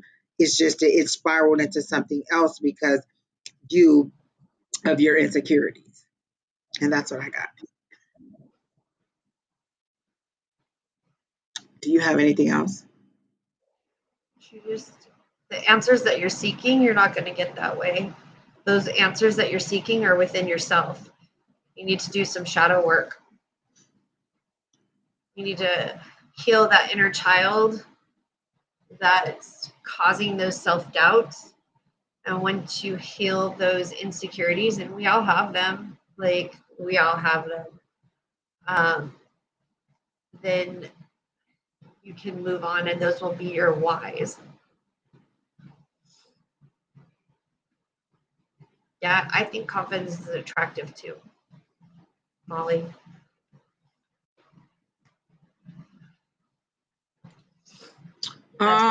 For Ashmir Khan, I get no on the job interview, but I get yes in changing your current role. Like I feel like you went too low. The position that you're going for isn't you should have went a little bit higher. So like if this is where you are, this is what you applied for, you should have went one step above. And so you're not going to get it because you're not qualified, you're overqualified is how I'm getting it, and that you should have went up. So either they're going to suggest, or it may even come up is that they'll ask, why didn't you apply for this? or did you know about this because maybe they were considering you for that and then you interviewed for this, but you're overly qualified for the position that you seem to have applied for. And so when I asked, will you get, you have an interview tomorrow, will you get the job? I heard no on that job, but yes on change my current role. So you will, there will be a change in your current role, but it won't be that job.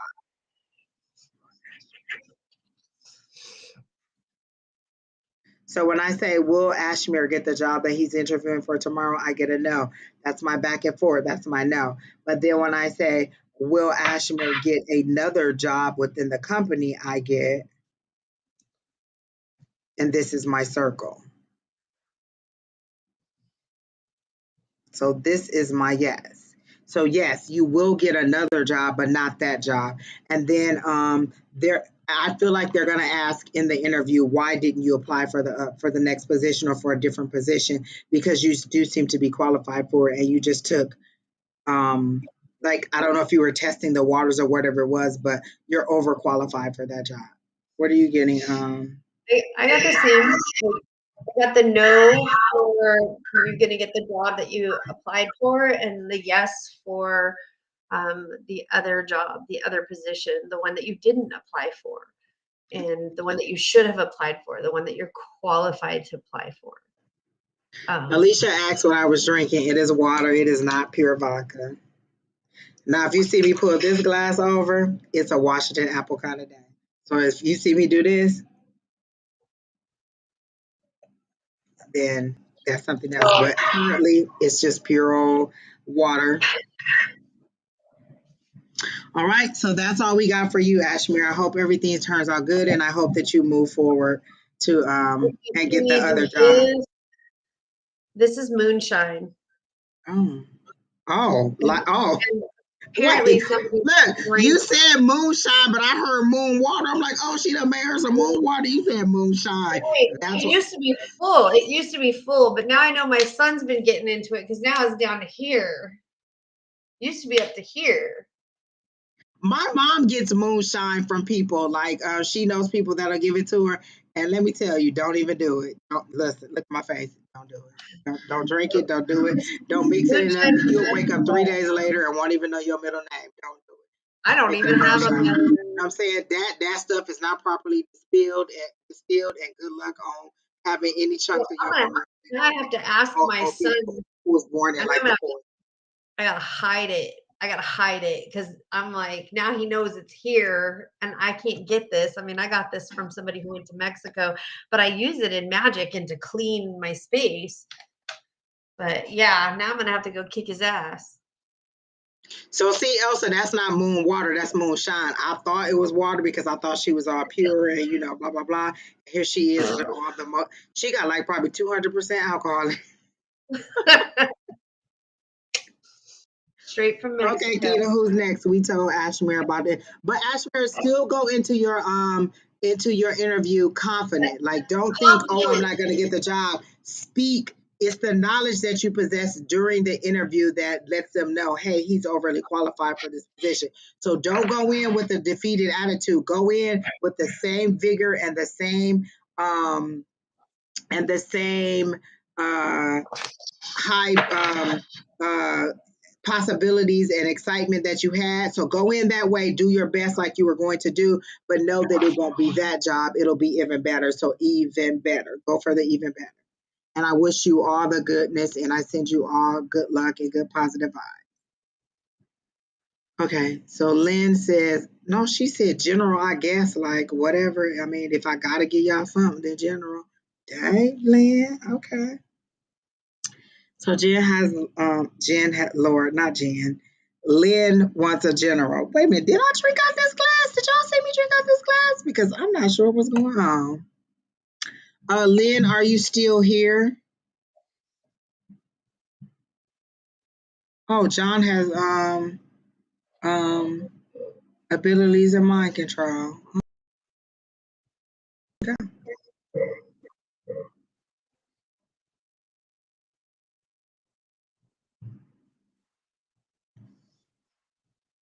Because who wants somebody who's doing mind control over them? Like, who comes in and be like, oh my gosh, I'm so, I just don't know what to do. I'm a psychic, and then you say you got mind control. We don't do mind control. Everybody's a free That's thinker, able to make their telekinesis. own decisions. Like, why would you do that? That's telekinesis.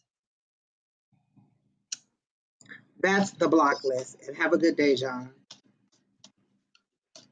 Lynn, are you still here? If we don't get any response for you, we're gonna go to the next person because we have still quite a few people.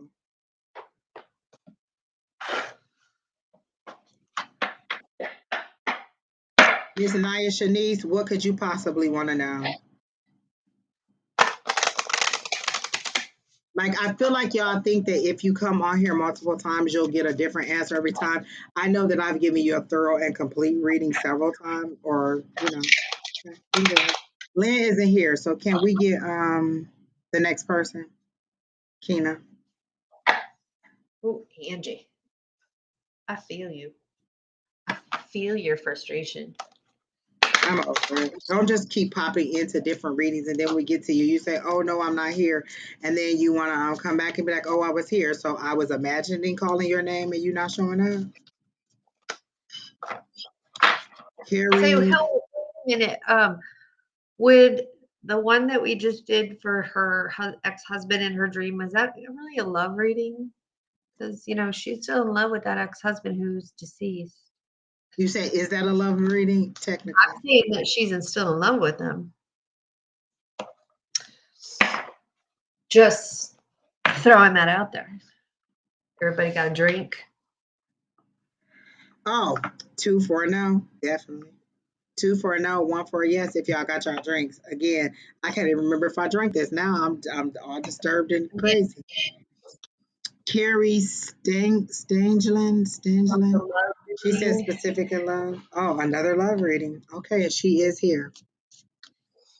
And what specifically love? As soon as I read that, I got you walking through in the night through a forest and being blocked by all these trees and just trying to push all of this thick brush out of your way. But I feel like you're carrying the brush. Like when I look beyond you, so I'm first seeing from your eyes and then I look over you. When I look over you, the path is clear. But as you're going through, you're fighting through brush that you're carrying. It's not that these obstacles are in your way. You literally have on like a tree suit and you are fighting through the brushes to get out of the forest. And so what I keep hearing is you can't see the forest for the trees. Okay. Okay, so y'all just gonna keep changing the questions over and over again?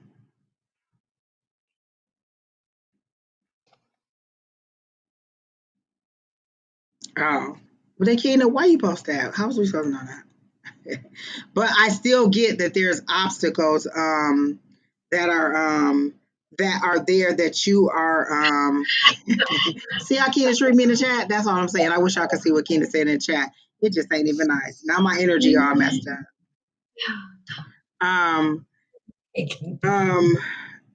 So Carrie, so you want to know if this person will, first of all, there's all these obstacles that you are putting in your way. So what they're telling me is even if this person does propose, you're going to create so many obstacles and so many little things in a way that you're not going to be able to make it to get out of this forest. So even though you're in a relationship, you seem to be in the darkness. When things are in the dark for me, it is something secret, something heavy, or something that you're trying to keep others from knowing. So you're in the dark, you're in the forest, and you're combing through all of this brush and all of these thick branches, but it's stuff that you're carrying.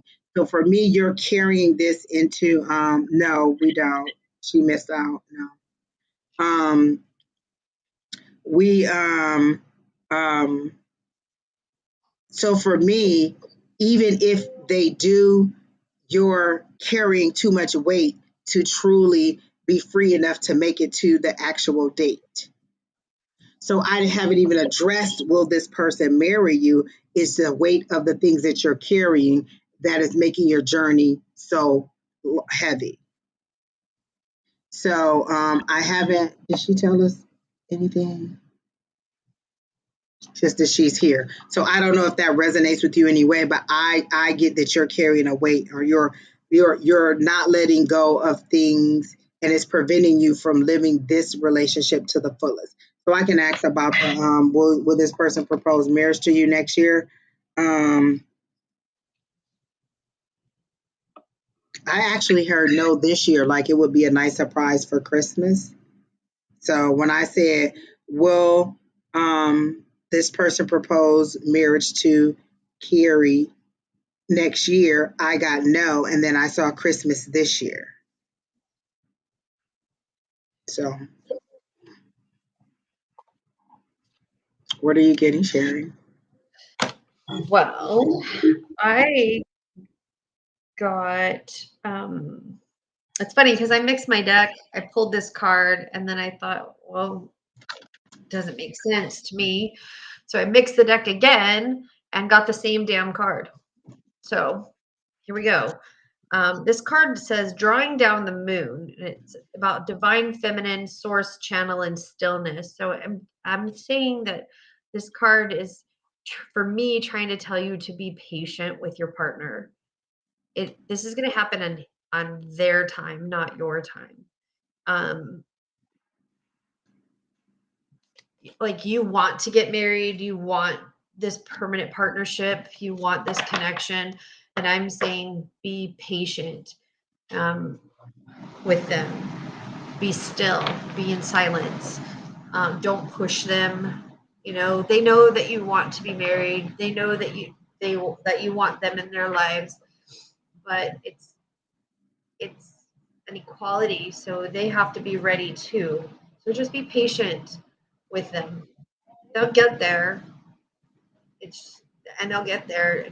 Don't give them ultimatums. Ask Angie about ultimatums. That's how we met. I told her, don't be giving ultimatums. They don't work. Look at your face, Angie. So it's just be patient and kind and understanding, and know that you're a divine feminine, a divine person in itself, and it's going to happen in time. Just be still. Yeah, so I get a yes this year, but definitely work on your own issues, or work on the things that you're carrying into this relationship that you don't need to carry into the relationship. Like I get okay, and so I did pull cards, and I like the way that they do the four of cups. Usually, four of cups to me is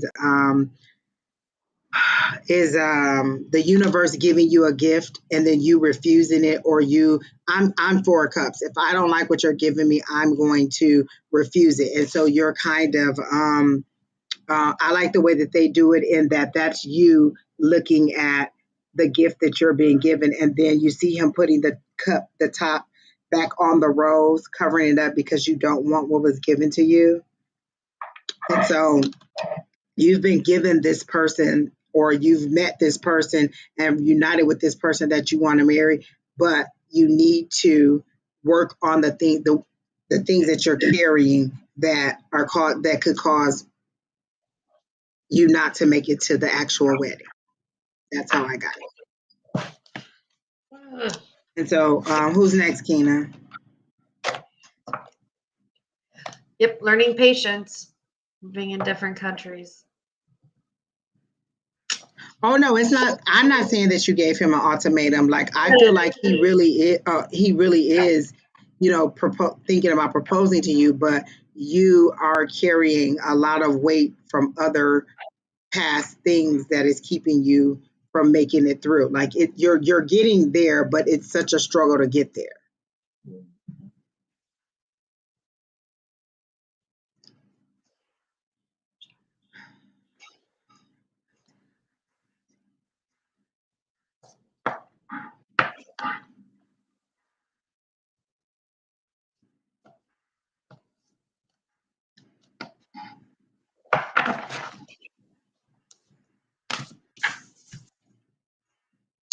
When I ask, when I ask about I would like to know if you see any likelihood of me having my own child. I saw two boys, um, but I don't know that you are the person giving. So when you Birth. say my own giving birth, like your own child, but I don't get birth. And it's funny that this comes up because today is the anniversary of the day that I adopted my daughter. So it's been 21 years. So that's the energy that I'm getting. But if this helps, after I adopted my daughter, then I got pregnant and had a child too. So they're both my own. They're both mine, but it's how you define my own. So do you mean give birth to? Because I see two boys, but I don't necessarily know that you're the person who gives birth to them or if you're open to adoption, because I keep seeing that like a flash in the background for me. I got that you would not give birth on your own, but you would have your own children. Like children are coming into your life, but I got non-biological. Like Right. not your set of chromosomes. They could. I think that they're going to be like a family member's kids. Like you're going to get somebody's family members. Oops, kids. Because I get them close to the age, like 6 and 8, like there's a 2-year gap in between. And so when I asked about giving birth to or biologically having a child, I gotta know. That doesn't mean that it could never happen, but as it is of today, when you ask this question, I see adoption. I see two little boys, and I feel like they're 6 and 8 or very close in age, or maybe 2 years apart. So I don't get that so I hear adoption, adoption, adoption. So if that's not something that you're looking for and you're really dead set on having a child, I guess there's things that you could do like fertility specialists you can see. But as I'm seeing it right now, I don't even get that it's going to be difficult. I'm getting adoption and you'll get the same fulfillment. You just have to be open to it to the point that you would even accept it if it was presented to you.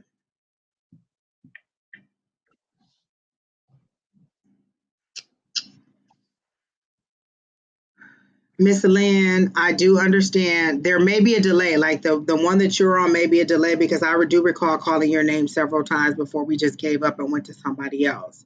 Or there's a delay in your response and how long it took you to respond because we did call your name several times before we went to the next person. But if you hold on, we're almost at the end of the list. We'll go ahead and come back to you. Do you have anything else for BS, Sherry? Nope, that's it. Okay, so who's next, Keena?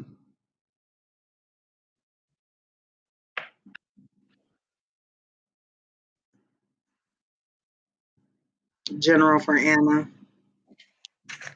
They immediately showed me a keyboard, Anna, you typing on something. It does not feel work related. It seems to be like I get hearts around it. So are you flirting with someone online? That's what I get. I don't get, so I get a keyboard and then I get double hearts. And so then I said, is it work related? And I heard no. So are you flirting with someone or talking to someone online or having some kind of encounter with someone online? Because the keyboard is, and not the phone. Like this is like really like you're sitting on the computer doing this.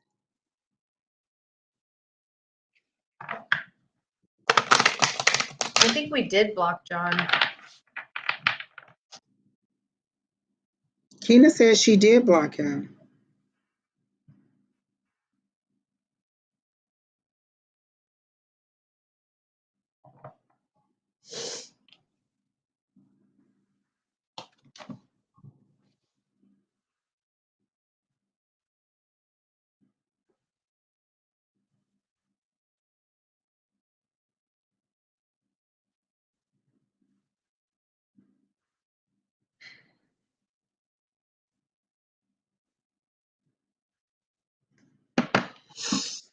So Okay.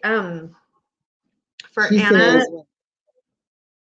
yes, but I don't know who you're talking to.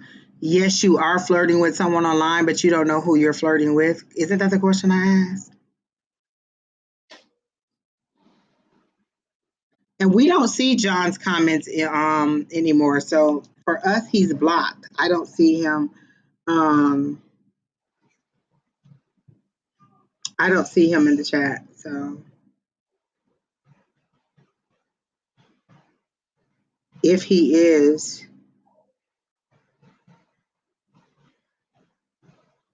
oh, actually, yes, he is still there. I guess she didn't block him. Oh, you have to go to their page to do it. Okay. Oh, this person only has one subscriber. Oh, okay. So this person is not being honest as I thought. Oh, Keena says she just did it.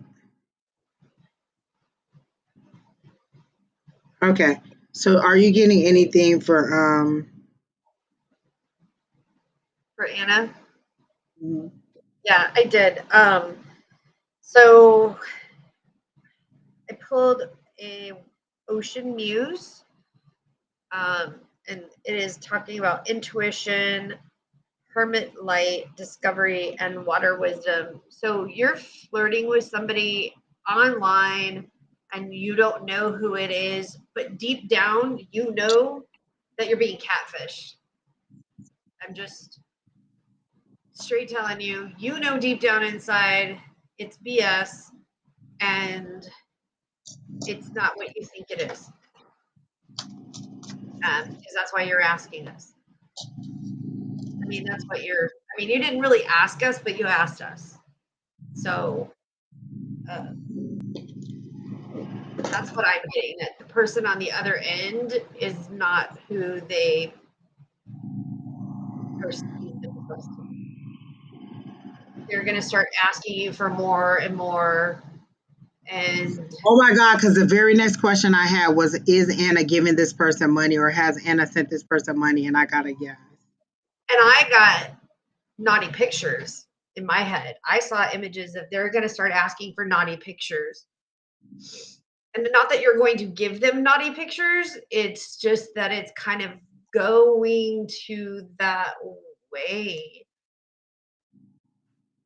Okay, so that's okay. Okay, because I asked, were you being catfished? I got a yes. I asked, and then I asked about money, and they're saying that you may have sent this person money or given this person money. Like they have a great sob story. Is this person in the military or telling you in the military? Because there seems to be a direct script. Military, blah blah blah, blah blah blah, blah blah blah. Get to know you. Next thing you know, they're asking you for money. So, but you are, like Sherry says, aware that this person is not truly who they are supposed to be. So what, whoever it is, I would disconnect for now because I definitely got a distinct keyboard and you chatting or flirting with someone and being excited and giddy about it, but then wondering if this person, if what you're like, if you were being paranoid and thinking this person wasn't real. And I'm not getting that this person is real. And then when I pulled one card, I got the Three of Wands. Which love triangle. That's how this shows up. That's how I got it, like a triangle. Like this person seems to be not necessarily you're in a love triangle, but this person seems to have multiple feelers out there or multiple requests out there. Oh, okay. Well, that's really weird because but you are talking to somebody online and you have met them in real life. I think this person is catfishing you along, though. I don't think that their intention is true and real. And it makes you feel good inside. Anybody, I mean, I love being flirted with. I So don't if you care, haven't man, sent money, woman. they are going to ask for money, and they have such a lovely story that you would have believed it. Because I definitely see cash, and I see the little emoticon with the tongue sticking out and the green and the dollar sign on it. And the very first thing I saw, you didn't even ask for love; you asked for general. Immediately, I saw a keyboard, and then I saw little hearts, and then I got the little flirting thing. So as it is where you're saying that you met this person online, I do not feel like they are being honest and forthcoming with you. And I do feel like the next thing they're going to do is ask you for money. And prior to this, you may have sent it to you, like prior to us warning you, you may have considered it, but they made it seem like, or when I asked, it was like, yes, you would send him money. I love, like I said, I love being flirted with. I don't care, man, woman, person, non-binary. I don't care. I love flirting with people. Flirting with me makes me feel good. I don't care. It makes you boost your confidence in your ego, whether it's genuine or not. But there's this whoever this is, and you said you've met them in person. I don't think their intentions I behind admit it. to talking someone to. I I admit don't. She admits talking. to talking to somebody, but Haven't seen in real life. but this particular person, this person is not genuine in their intent. So Lynn with the general. Lynn, are you still here?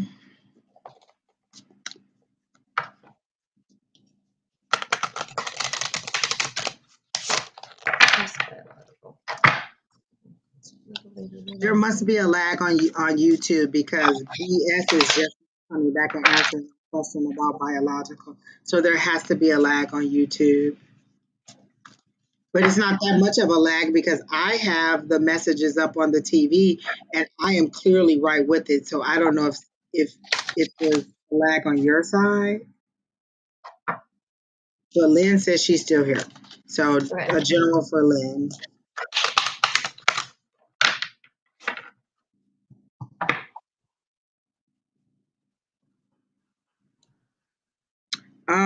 Okay. So immediately when I read general, I saw you in a car. I saw the music playing and you bopping along. It was nighttime and you're driving. Cars for me are mode of transportation.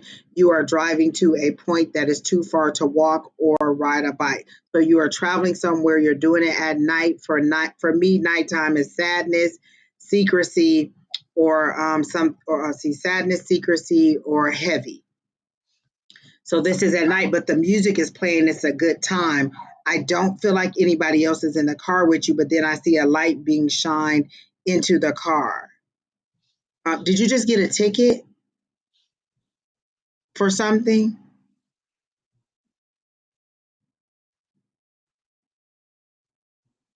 Oh, they're saying it's a lot of lag, which is weird because I just said, did you get a ticket? And it's already playing on my TV. Did you get a ticket? So you guys may need to exit out and then come back on because my YouTube seems to be going at the right rate of speed.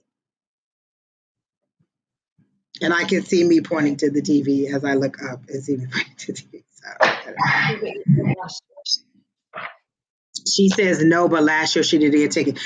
So I see you in this car, and I see this person coming to the car, and it looks like an officer looking in the car. So did you get a significant ticket? Because I'm getting like a smoke or aroma that was coming to the car. So did you get a significant ticket, or did you get a DUI or something like that?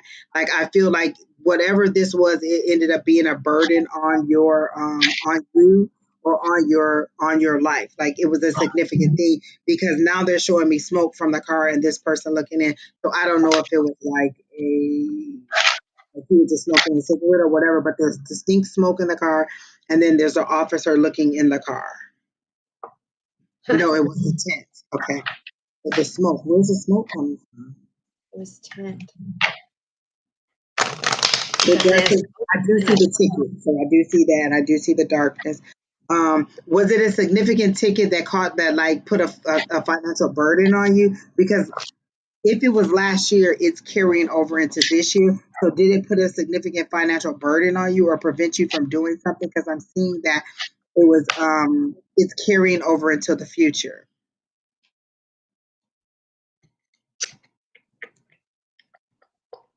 Thank you, Maria. Okay, because Maria says she's not getting a lag. She said no. It was Lynn is saying it wasn't a big deal. Yes, Keena, that's fine. I got your text. Oh, she said it was $75. So it seems to be some smoke coming from my exhaust. Okay. So it seems to be something that is carrying over into this year because why would they show me this significant exhaust coming from your is okay.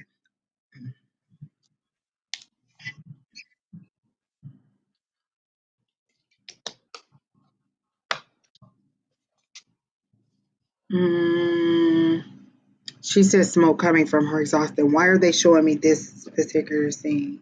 Did it make you a lot more cautious? Like, there's a reason that it's carrying over. Like, are you a little bit afraid of the police now? Like, because there's some reason that they're showing it to me in this way, like right now, and it's carrying over from last year. So let me see what the significance is of it carrying over now and coming up in your energy now.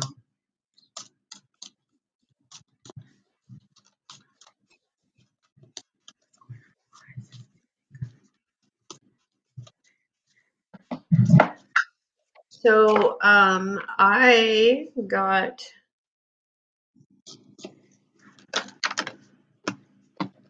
the Five of Pentacles. So I feel like you're hanging on to something, but I'm not sure what it is. Like you're holding on so tightly, and Pentacles is usually a coin or money or something. And then for my Oracle, I got Amulet and Fortune, Protection, possession. So there's something that you're just like, oh, hanging on to so tightly. And because you're hanging on to things that are so tightly, you're not like looking at the things that are around you because you're so afraid to give up whatever this is. And I can't tell you what this is. You know what it is. I don't. But because you can't give up what this is. Hey, troll, really? Are you fucking kidding me? Private this. So whatever this is that you're hanging on to, you need to loosen your grip before you lose it. And that's what kind of both of these represent to me. Like you have this, you're hanging on to it, but you're forgetting that you have all of this wealth behind you or to build on.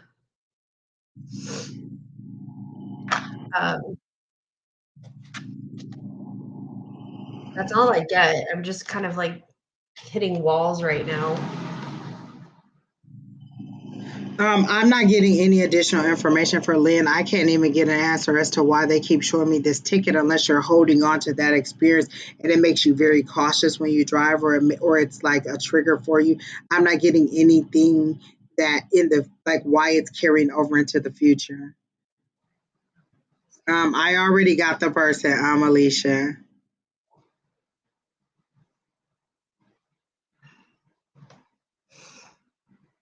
Okay. She says Lynn says that they're not getting why the ticket is coming up. And I'm not even getting any. Do you have a specific question that you're not asking? Because when I ask what's for your greatest and highest good, all they keep showing me is a police car, you being stopped, and then the were you on your way to on a jerk to some place that you like?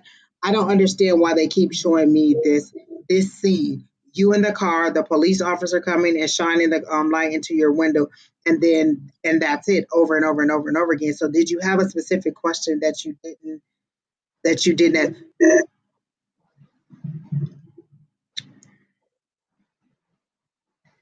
Ali,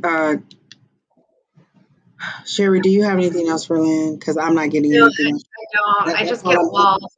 I know. getting. I think Lynn wants a reading, but I also think Lynn is blocking the reading. Like, and then she was like, talk about anything about love, and I'm like, maybe what you're holding on to so tightly is yourself, and you won't let the love out. I don't know. I just don't know.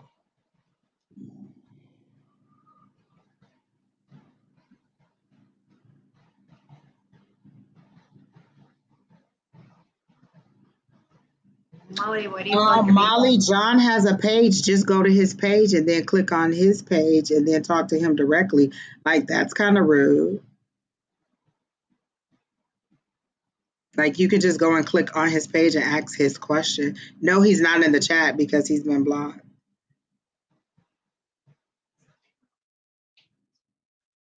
Exactly. So who's next, Kina?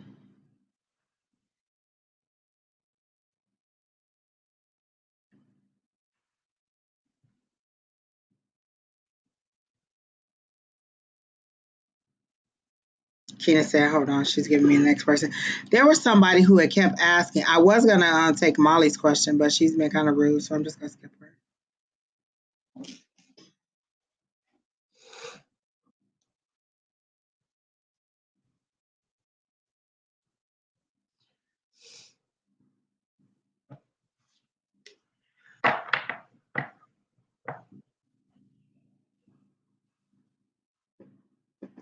Okay, well, we went through the list very quickly. Is there anybody else who didn't make the list who wants to ask a question? Can you still take mine, Elisa? She wanted to know about Alex. Is that correct? Vera, you can ask one question, or Vera, you can ask one question. Um, What was strange? is Alex planning to propose to me? I got a yes when I read your question, but why are you so wound up, so tight about it, and desperate to know? Is it going to happen? Like it should be like I feel like you two. Okay, let me see how they're giving me the relationship. Wouldn't you want to be surprised about that?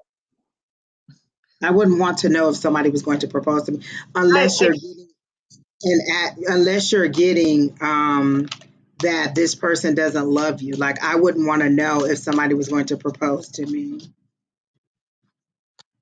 well, maybe the question is he stringing me along?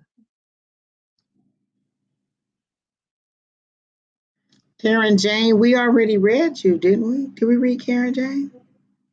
Kina? She says, hi, you sent me a message. Yeah, it was the dead father. We already read Karen Jane.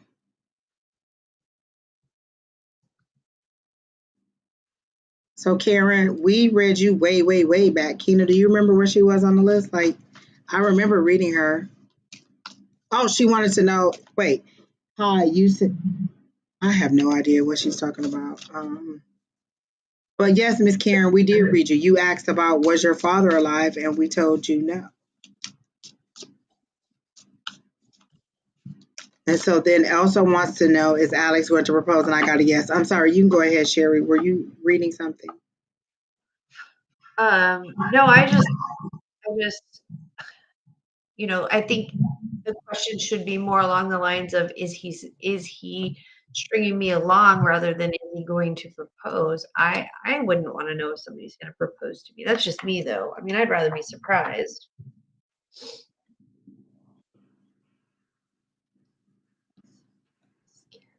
I am almost certain that we read Karen James. Keena said that's the one who asked about the father, and I know we gave an in-depth reading about Karen James.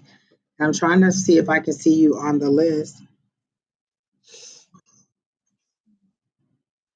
Yeah, and Keena said she even responded to you in the comments so that you could respond so that you could know that we were reading you and you did not respond. So we did your reading about your father quite a bit ago. Pete Delgado, if you're still here, we can do you. Was it the one that she wanted to know if her father had passed? Yeah.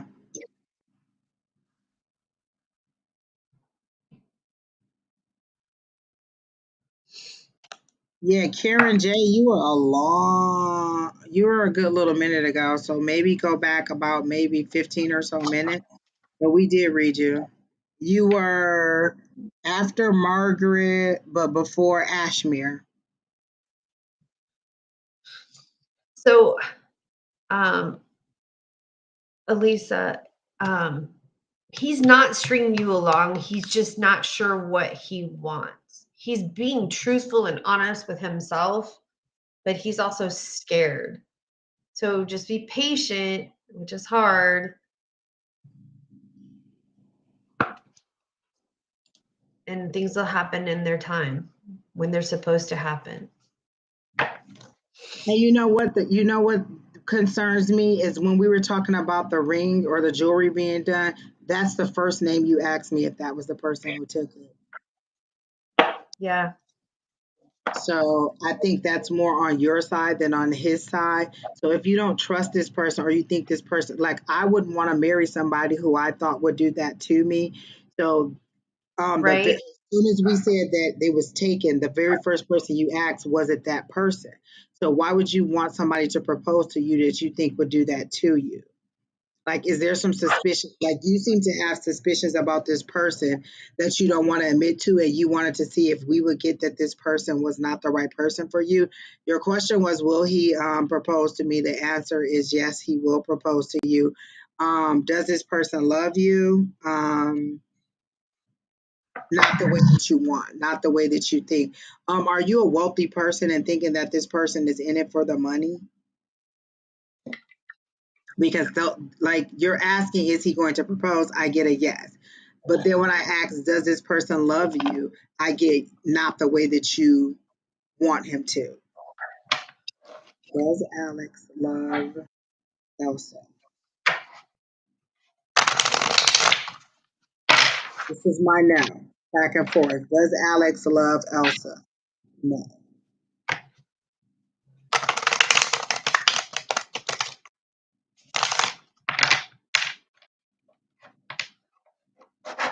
Molly, we didn't doubt that he was psychic. We believed that he was psychic. The problem was he was being rude just a little bit, as you know. I mean, John has a page. You can go to his page and talk to him anytime you want.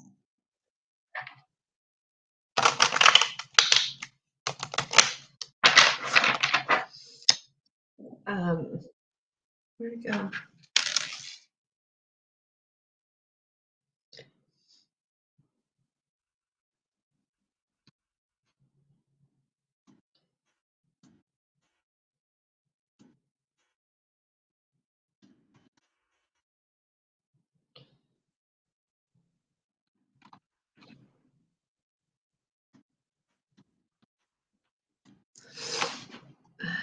So Karen Jane, I just asked, just double checked, is your father passed? And I got a yes. And then I asked if he had a message for you, and I was told not yet.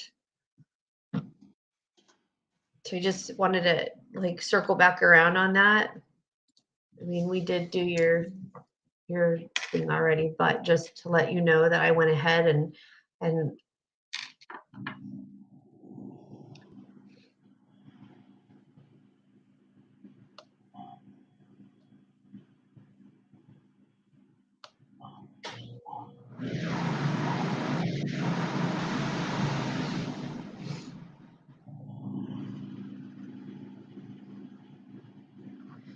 Okay, so that's fine. Who's next?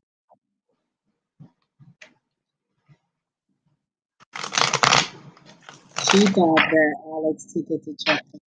Okay. I do get that he will propose, but not out of pure and loving intentions. And that he doesn't love you the way that you want to be loved. And that's not to say that he doesn't love you with all of his heart, but if you're having these suspicions or you're wondering why, then I mean, I answered the question that was asked. Is he going to propose? Yes. So that's true. Um, so that was the question that was asked.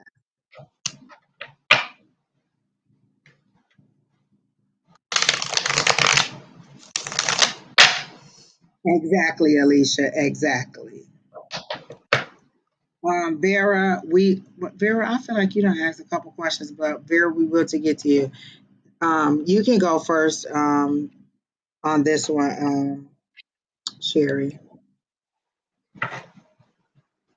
so your question is financing, which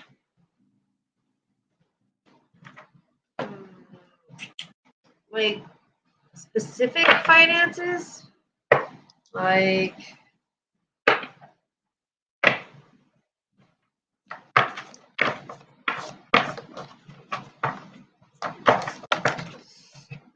I don't see money falling from the sky. I see that you need to do some more hard work and invest it wisely.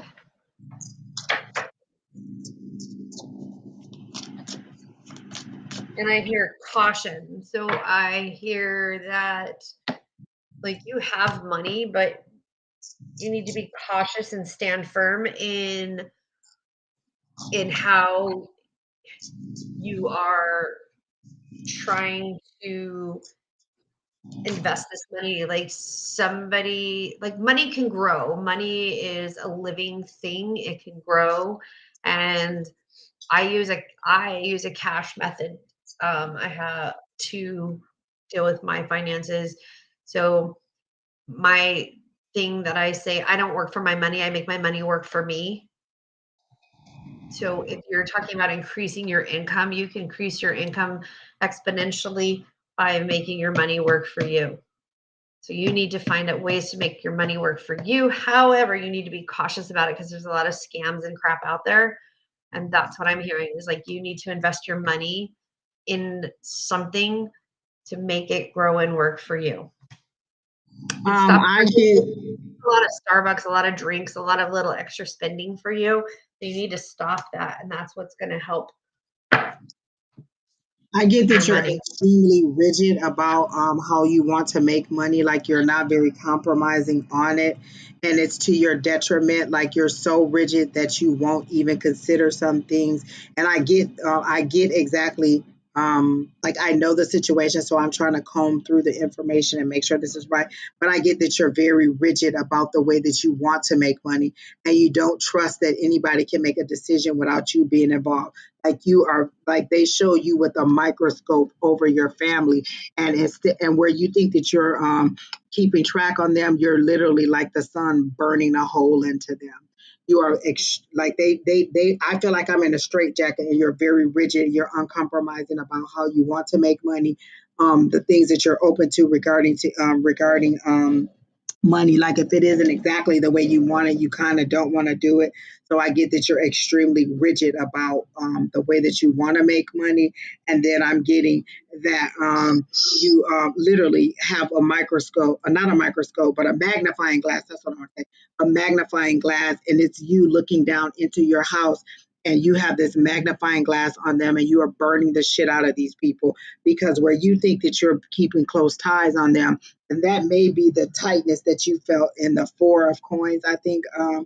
Um, but I get that you are burning. You are like burnt, like you're too much in this situation, and where you think that you're helping them, you're actually like not necessarily. Well, I mean, if you put a magnifying glass over something and let the sun come down on it, you are destroying them. And so that's what they're saying. You're too rigid. And you're doing it in the light of your childhood because they show me you looking back, and everything that you do is in reaction to how something happened in your past. You're giving them better opportunities than you have, but you're judging them by the things that happen in your life. So, oh, I gave you all these things that are positive, all these things that are better than my life, all these things that are more advanced in my life, all these things that will make their life better, but you're judging them by the standards of what your life was like. That's how they're showing it to me. So they show you looking back, and then they show you as a baby, and then they show you at another stage, they show you at another stage, and at another stage.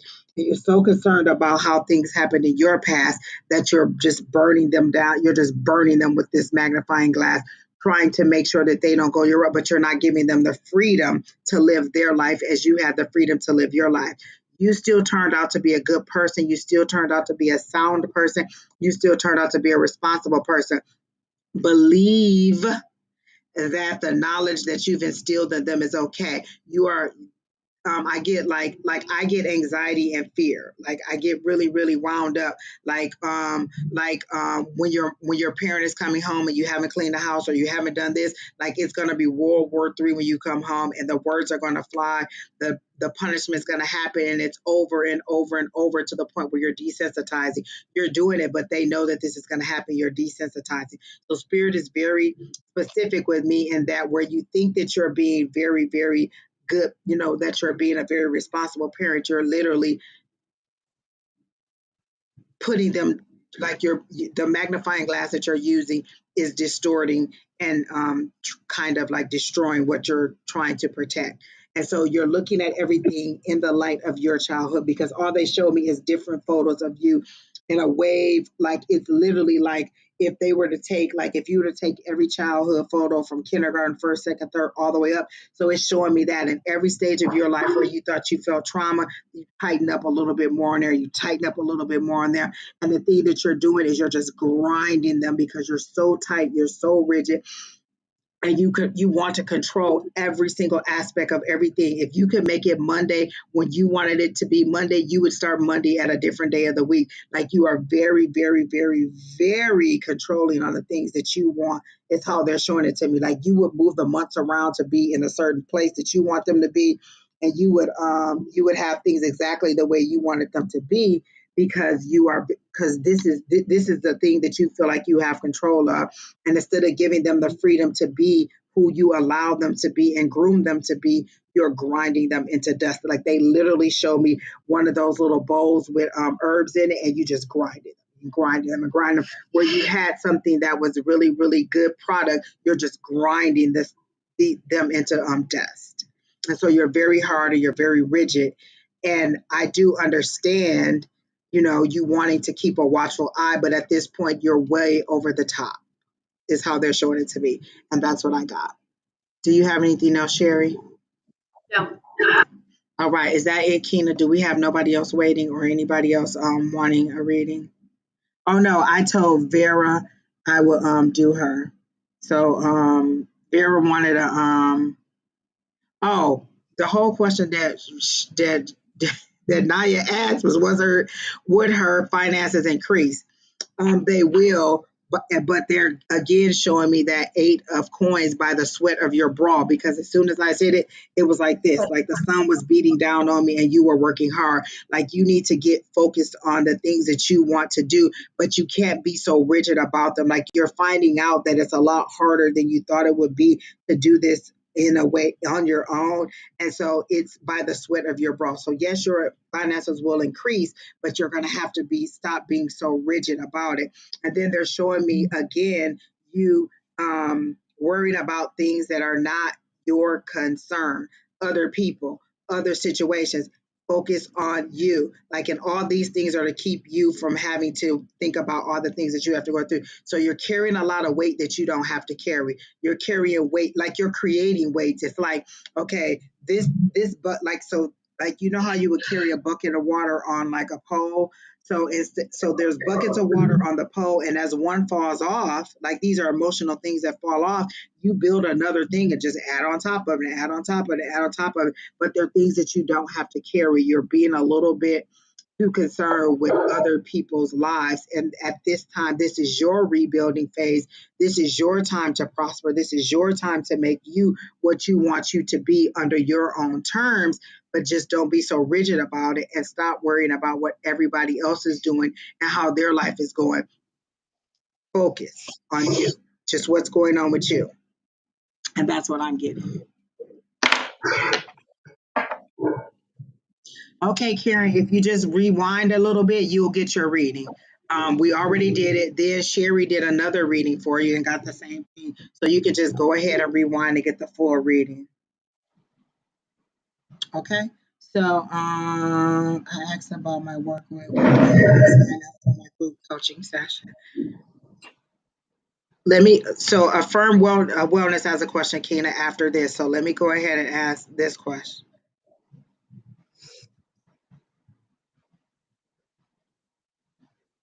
Will I find true?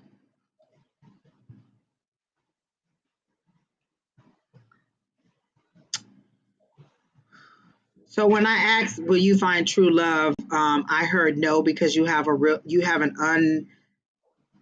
not that you won't find love, but that you won't find it. You have an unrealistic expectation of what love is. Like this person has to support you, nurture you. They have to do all of these things to even get to you, nurture you, support you, encourage you, build up your confidence. Like they have to do all this list of things in order to make you happy. And then you just want to come in and receive all of those things that they're going to get to you. So you have an unrealistic expectation of what love is on the true love. Will you have love? Yes. Will it be to the extent that you want it to be? Because they're showing me like a fairy tale, like a Little Mermaid type situation, like where You know, like they're showing me it to me as a Disney thing. You have an unrealistic expectation of love, but there's no give and take. It's like, again, all these past things that have happened to you, and under the weight of those things, you're putting the expectation of the new person. So will you find love? Yes. Will it be the true love that you're thinking of? No, because you need to adjust what you consider to be true love. Yes, Don, I did change my backdrop. I went back to the one that I had before. It's bigger than my smaller one, so it covers more area, and I like that. Hi, Miss Linda.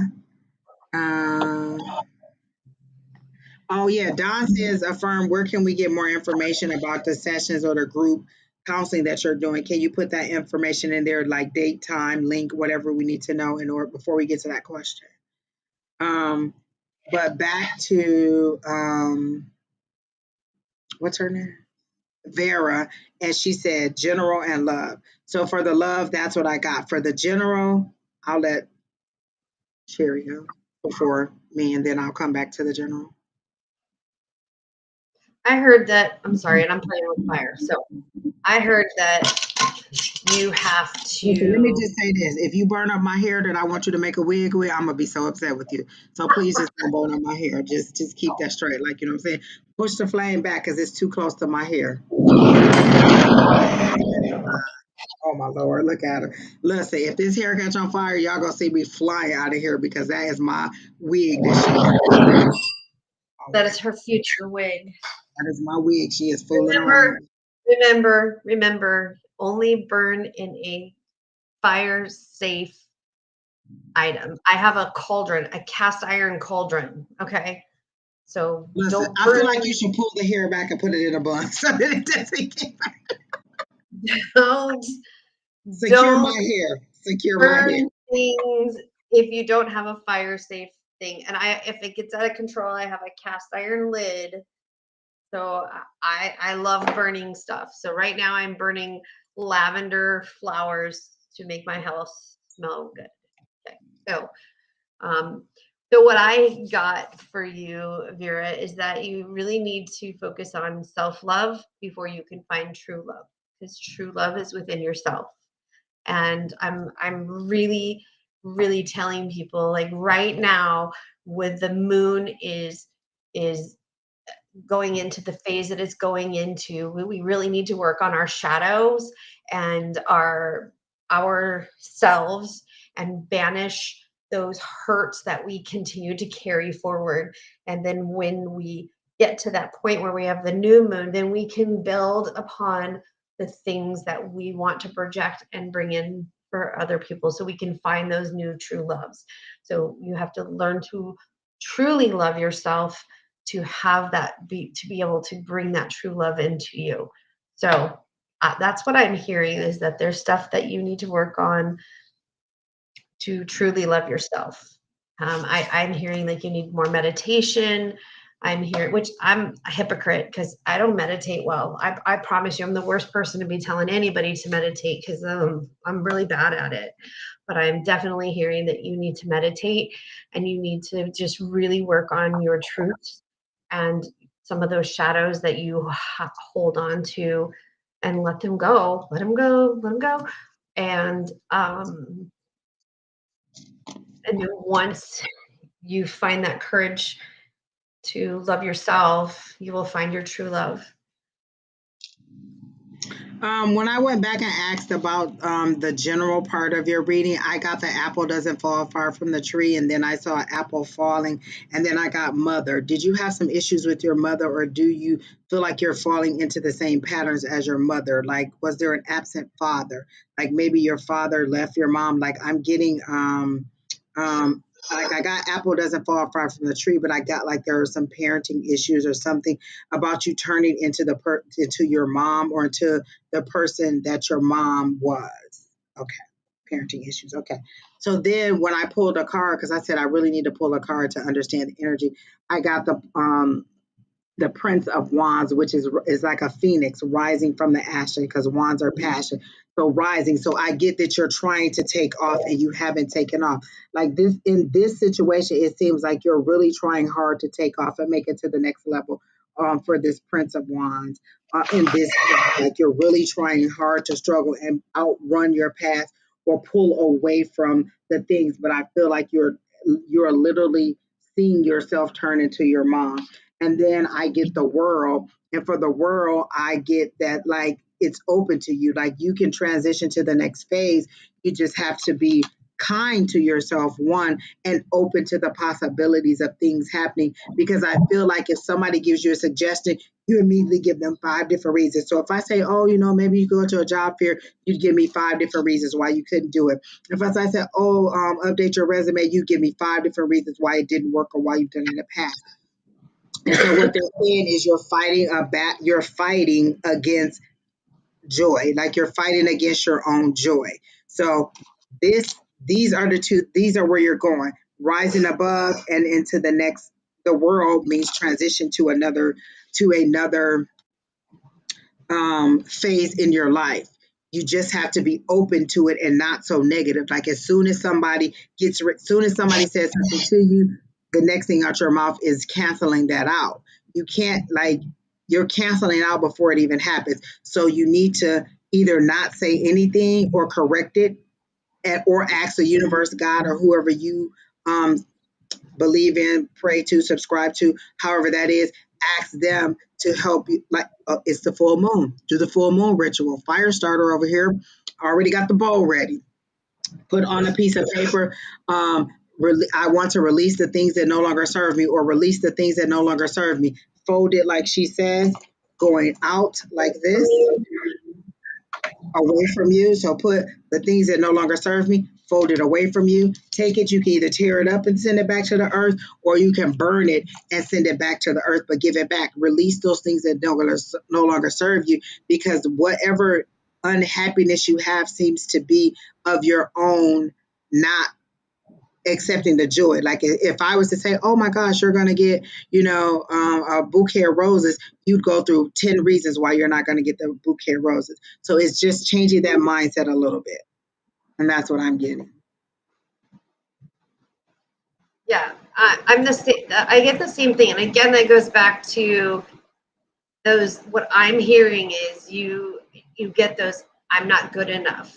And those come from things, and I'm hearing it comes like Angie said, the apple doesn't fall from too far from the tree. So I'm hearing the irony here is my mom would do the same thing. I would say, oh, Mom, I did X, Y, and Z. I got a 97% on this test. And she'd go, why didn't you get a 98?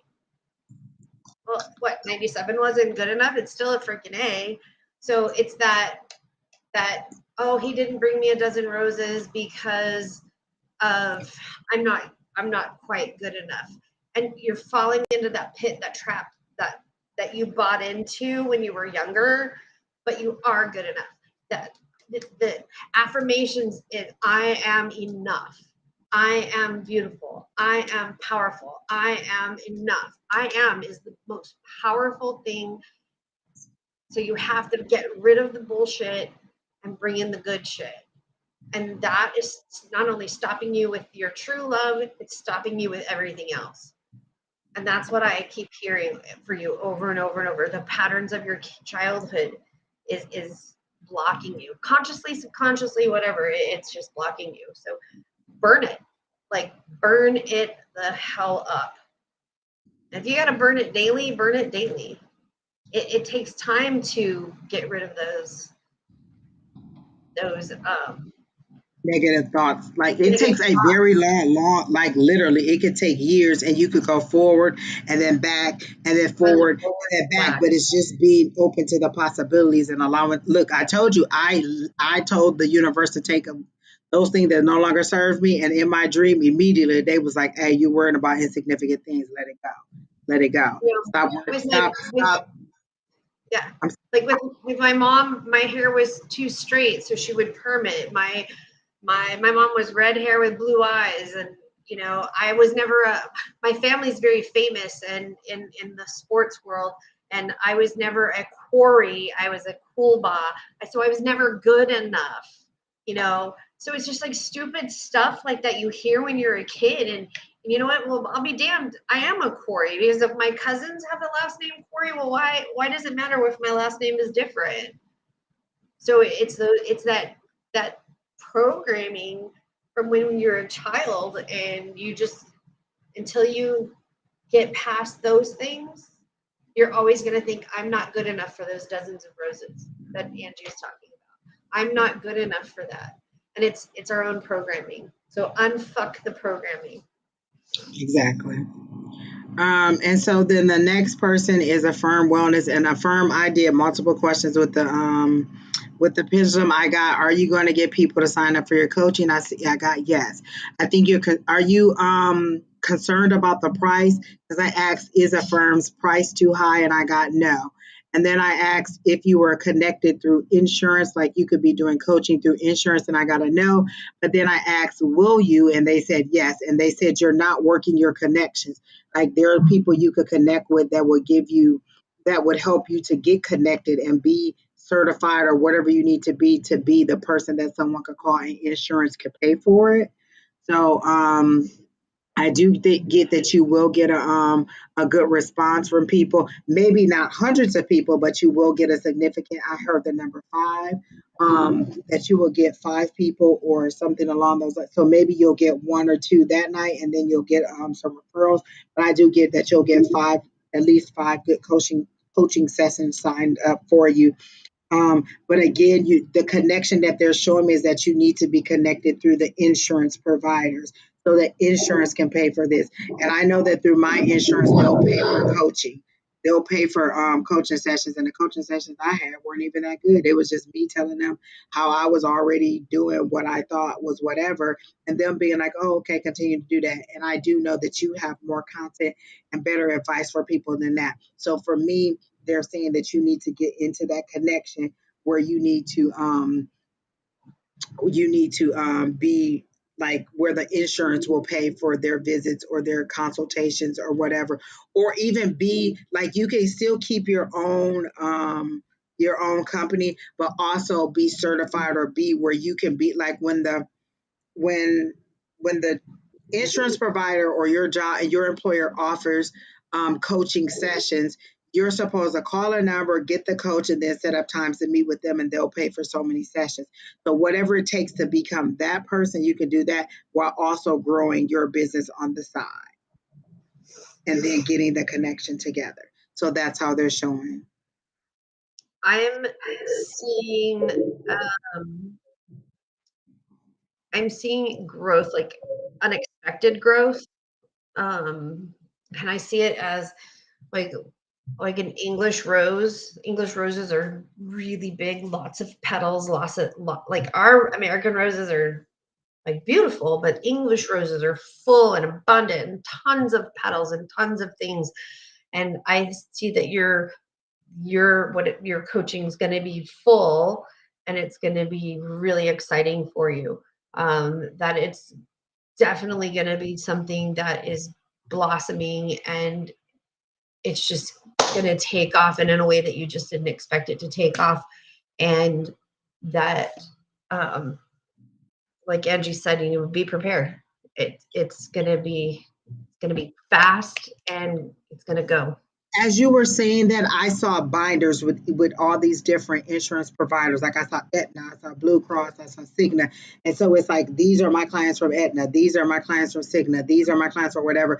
And so with each one, you know what the parameters are, so you know what you can give them. So maybe you set up all your Aetna people on Tuesday, and maybe you set up all of your Cigna people on Wednesday, and then on Thursday. So you have it set up, or however it's going to be, but you have binders that have each insurance provider's name on there.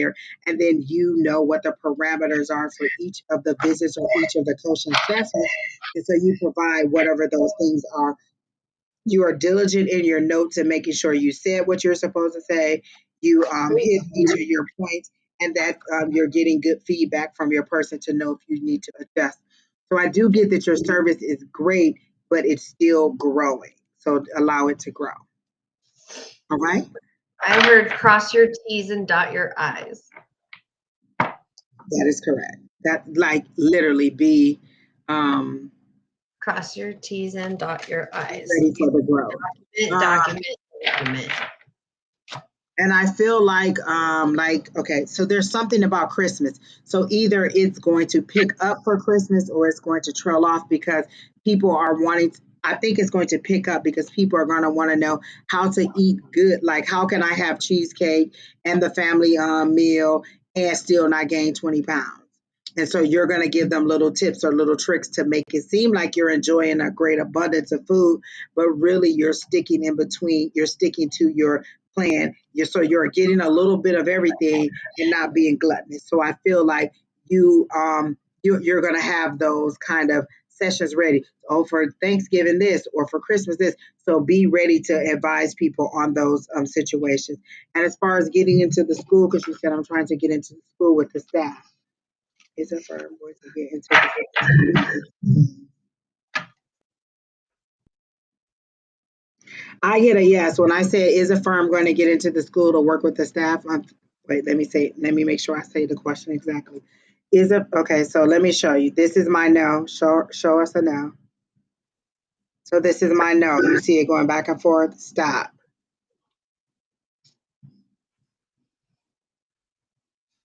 So show me a yes.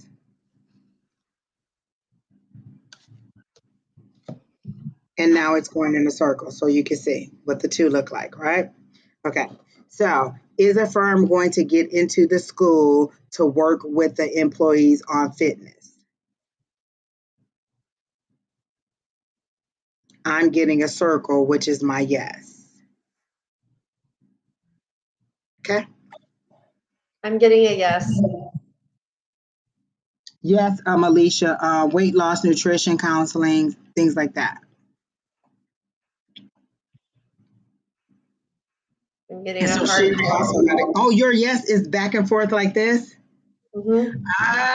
Oh, see, mine goes around and then your no goes that way, just like mine, Yeah, right? I'm like a yes, like hardcore yes. I mean, it's Oh, you're pulsing. getting a big yes. Let me try this one. Watch this one.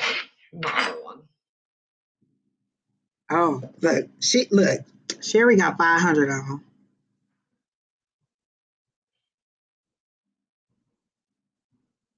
There you go. So I'm getting a yes.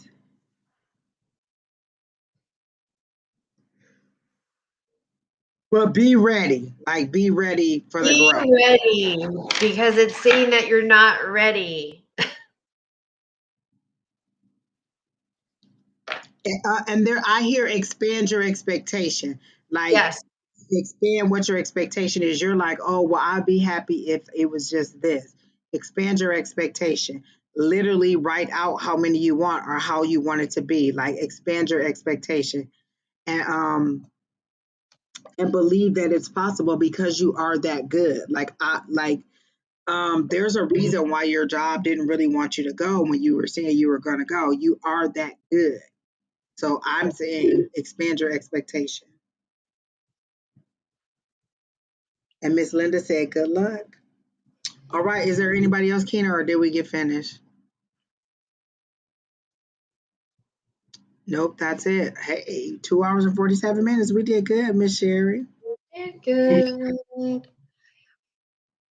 have it written in place of paper folded up on a. And she read it every day. Oh, that's the thing that Don was telling us to do it with the bowl. Write it on a piece of paper, put it in the bowl, and then take it out every day and read it. Thank you for your timeless blessing. Thank you. Thank you, Miss Maria. I hope everything works out with your brother better than what we said. Is there anybody else in the comments? Like, I feel like everybody left because they thought I was being harsh, but I wasn't being harsh. I was literally saying everything that I heard. Also, Tanika Lindsay says she has a general. Okay. Is this the last one, Karen? Burn it. That's what I say. Oh, Don said it's a gold bowl. Okay. I say burn it.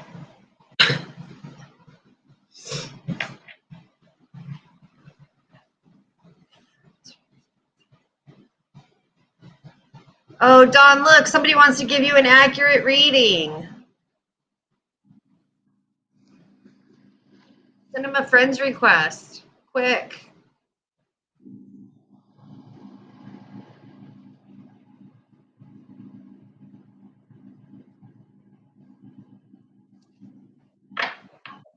Sign me up. Oh, look, Alicia, you can get a free reading too.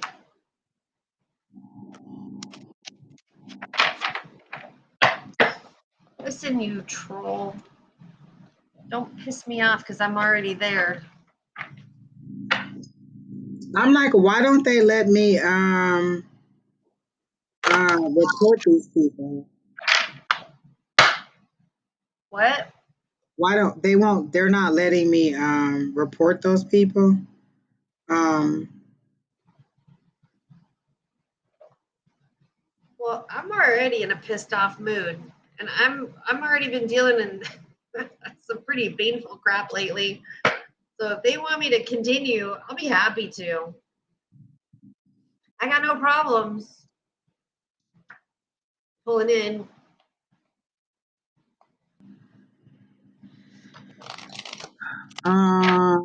Wait, I was like, look, I'm like, A5C's got a question. Wait, I'm so slow right now. Wait, let me speed it up. Okay, Tanika Lindsay has a question. Mike, you're not a troll. I was talking about whatever that Mike, crazy name. we know that you're not a troll. You're just sheer pure comedy in the things. I think that you should have been a comedian. Mike likes my tattoos. I like my tattoos too. Thanks, Don. Okay, so I didn't even ask a question, so whatever card I got, Miss Tanika Lindsay wasn't good. But let me see if I can get something. Miss Tanika Lindsay. Tanika's I got.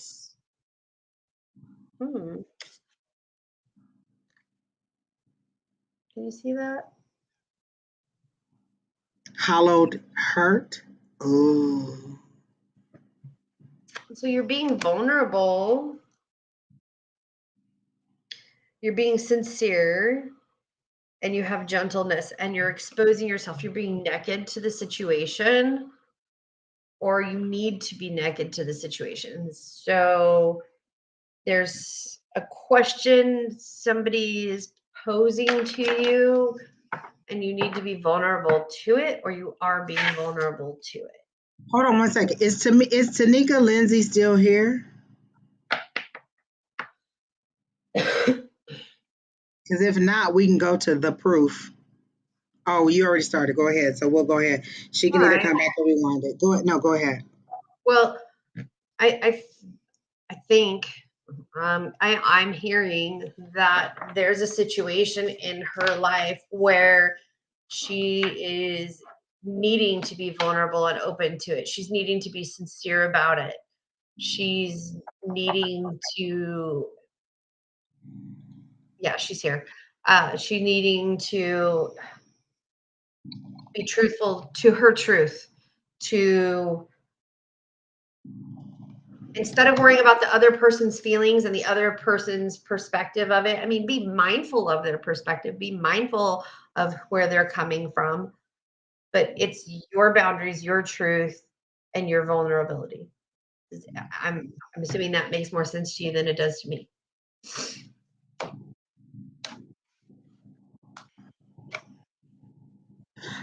It's funny because while you were doing your reading, I heard Paula Abdul's "Cold Hearted Snake" song.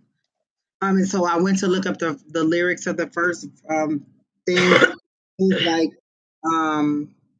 "Cold Hearted Snake." So let me see if this is you or if this is what you think of somebody.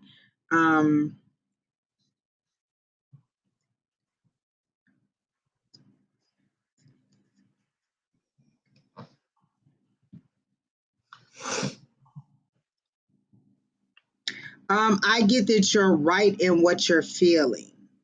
Like you're wondering if what you're feeling is correct, and I get that you're right or you're valid. Your feelings are valid.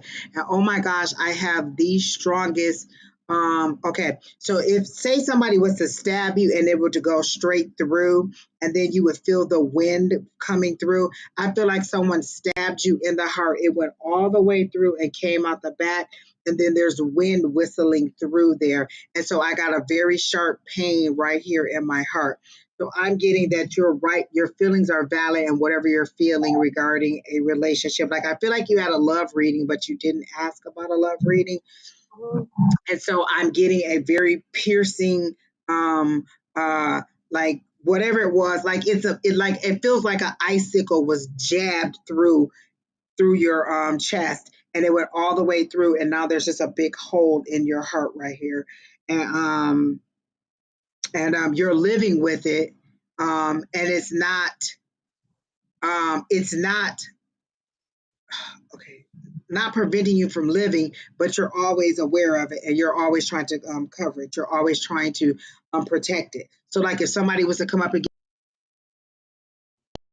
like you're always trying to cover and heal this. Like you're not trying to heal it, you're just trying to protect it from any further damage. Right.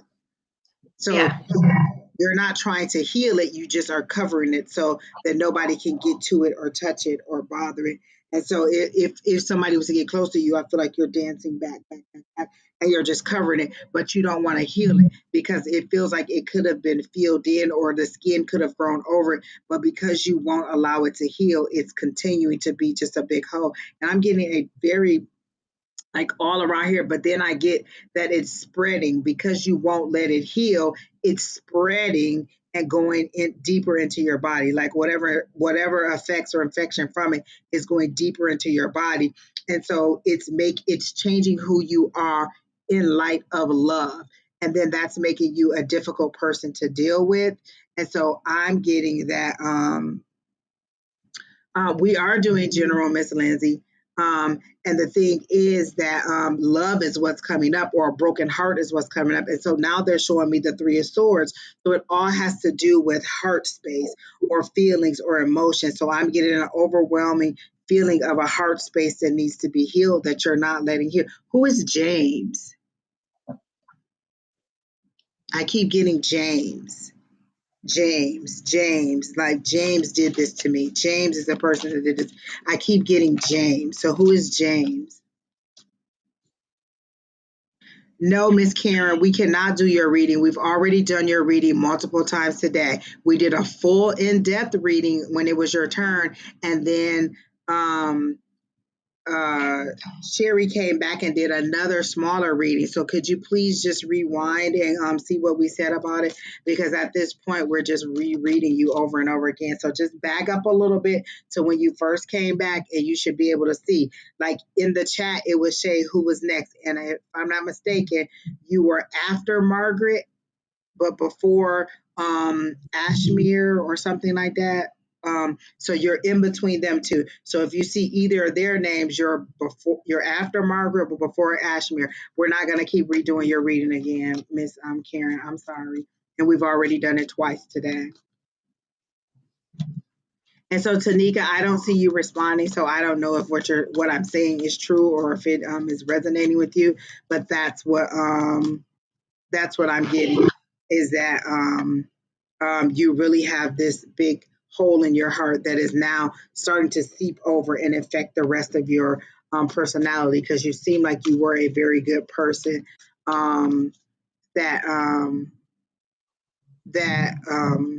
really was open to love, and this really pierced you extremely hard and made you very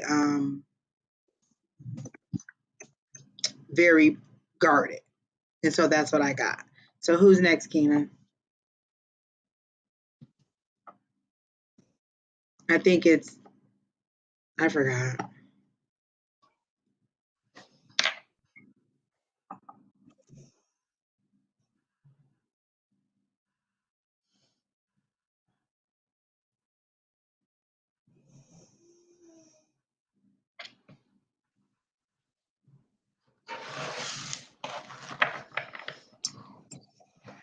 Are you guys in a good place?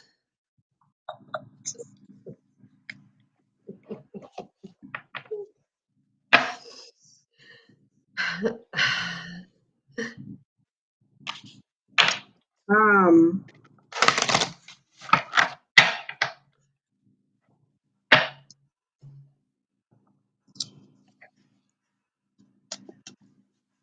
I'm sweet and innocent. I don't do that stuff.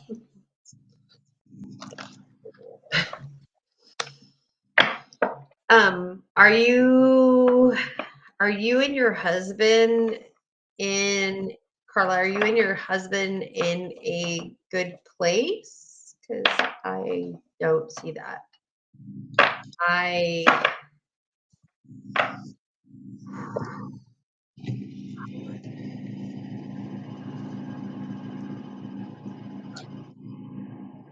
Carla or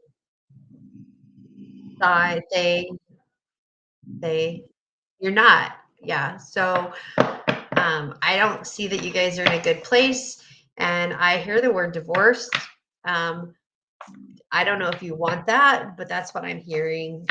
It's up to you to whatever you decide in your fate or in your decision with your husband. I'm hearing like you can probably suggest some counseling, but I think that the intention right now is that there's a divorce on the horizon, which I hate to say that because it's really kind of crappy, and I don't like giving people news like that because we all want to give everybody happy news. Well, most of us want to give people happy news. I don't want to give people bad news sometimes. Like right now, I don't know you, so that's what I'm hearing.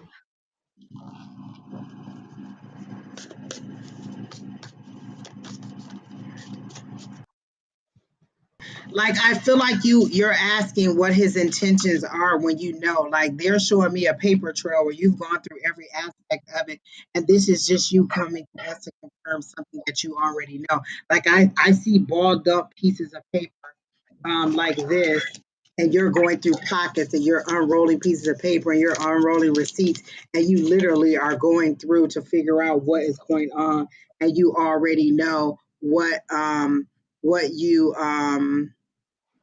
what is going on. So this is just your confirmation from us that you are seeing it because you can't believe that it is happening the way that you're seeing it. Like I feel like there's a paper trail. Literally, you are following a paper trail or crumbs. I'm getting Hansel and Gretel, and so I'm getting that you are um, following the paper trail or you're following the breadcrumbs and you know exactly what it is. Like you could go and know exactly where your husband is when he says that he's someplace else. I get the word bowling. So is he supposed to be on a bowling league and he's supposed like I feel like he's telling you he's one place and you know that he's someplace else and you are just stunned and can't believe that this is the way it's going. Because I feel like initially it was true love. So I get that Tanika Lindsay, we've already passed you, honey. We've already done your reading. Um, but the proof, I get that you already see the paper trail. You already see everything. You just came on here to be like, well, is it exactly what I'm seeing? It's like you saw 1 + 1 is 2, and you saw one little dot here, one little dot here, and you see that they equal 2, and you came here to confirm with us. Does 1 + 1 really equal 2? Yes, it does all day. And everything that you're seeing is true. I won't say that that's what it is, but I am confirming that everything that you're feeling, everything that you've walked through, and everything you said is true. Your values are true. Whatever that gut feeling is that you're having, that is correct. So you need to go ahead and believe in what. So your next step is, what are my next steps? What do I do next? Do I stay or do I go? What are my, like, I see a door opening and a door closing, a door opening and a door closing. And so then I get that 2 of Pentacles. And they're telling me that the reason they use Pentacles and not the other one is because it's a balance of your resources. Like, is there a lifestyle that you're going to lose if you leave this person? Or are you anticipating that there may be another struggle? So I'm getting that you already know everything that is happening. You've already played it out. You already see it. And all you need to do is believe that the things that you're seeing are true.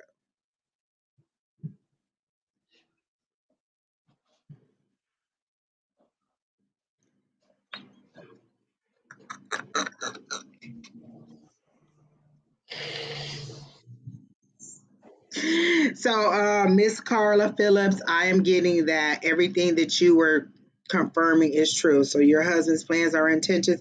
I don't get any plans except for wait. Okay, so you want to know? Let me just ask the question.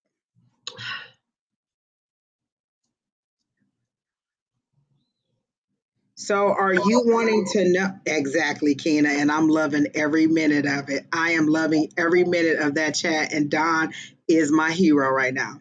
But I so this is the question I asked, and I'll let you see it. Is is Carla's husband going to leave her for the other woman?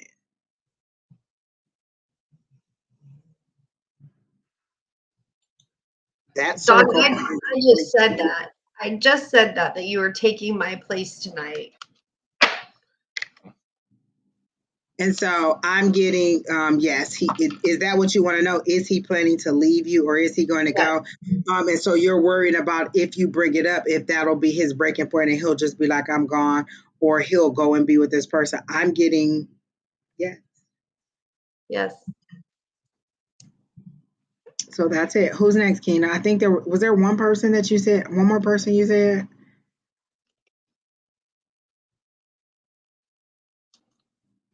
Sherry, do you have something to do? Like, I don't want to keep you. I have no life. I have no life.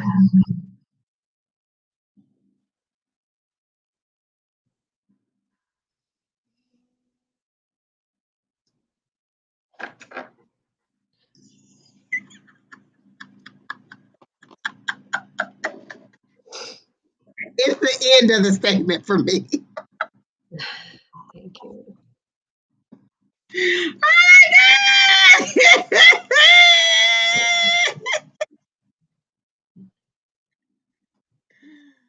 Oh, listen, Alicia, when I say I am loving every comment that Don is putting in this chat, I am weak over here. We are in the private chat talking about, hey, did you see what Don did? Oh my goodness. So when I say, okay, it depends on you. Give me a call or text me, or I told Lewis to give you my number so you can text me and tell me what you want.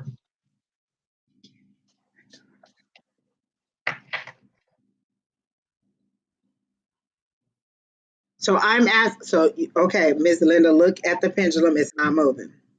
And I always put my hand up under it. I don't know why. That's just how I learned to do it. And so and I don't have to, so I'll move it. Will my daughter, soon to be ex, get himself arrested or deported? No. This is my yes. I got But initially, when I read it, I thought I got a no. He's not going to do something intentionally to get himself arrested or deported, but nobody does stuff intentionally to get themselves arrested or deported. I mean, that's kind of a loaded question.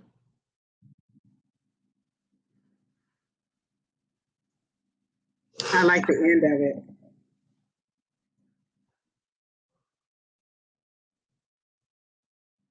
So I'm wondering, is the suspicion of what he's doing the reason it's going to be an ending? Because I feel like you are aware, like this is an odd question to ask. So I feel like you are aware of some activity that is going on, and you're hoping that, I mean, a little birdie will tell somebody something and they'll know what's going on, and then that person can be gone. Because I don't,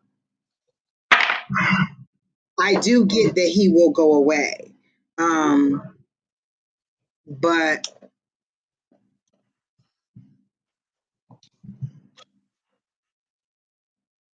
do something. So do something doesn't mean intentionally. To me, it means that his actions will lead him to that situation. So I get a yes on that.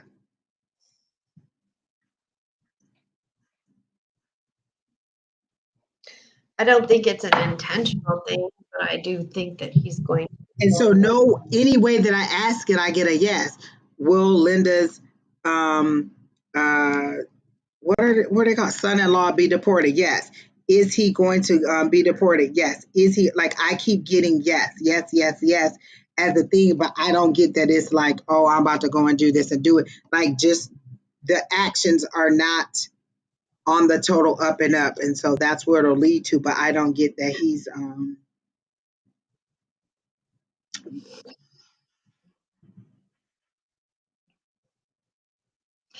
You think he's going to quit his job to stop paying child support, and that's against the law.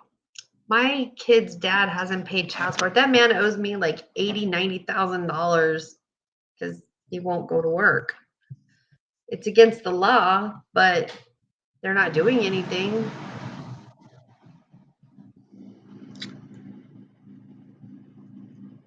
um no, I feel like I don't feel like it's that. I feel like there is some being made. Wait.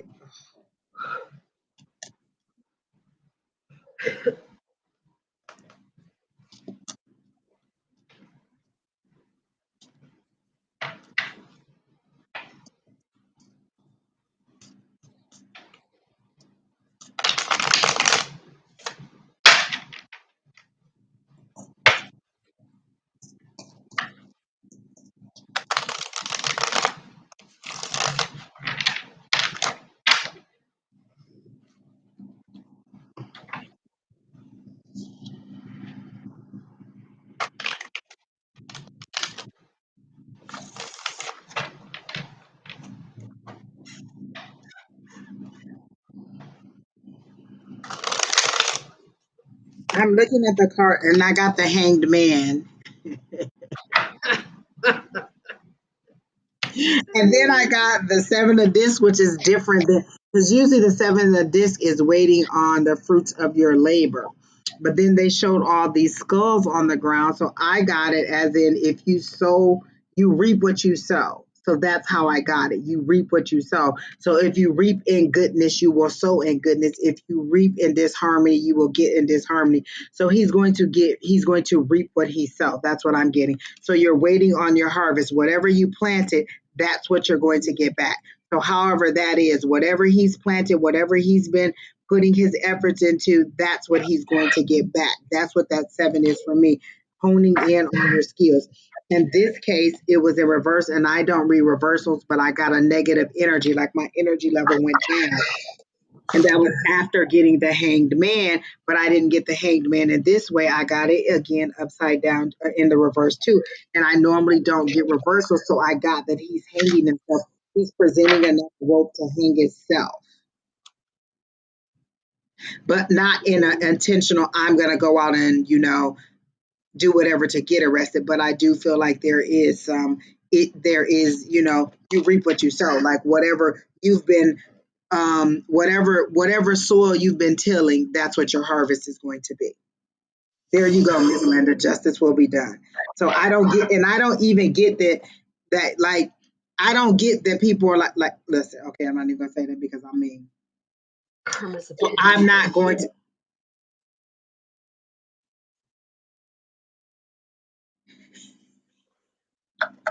God, it's cracking me up.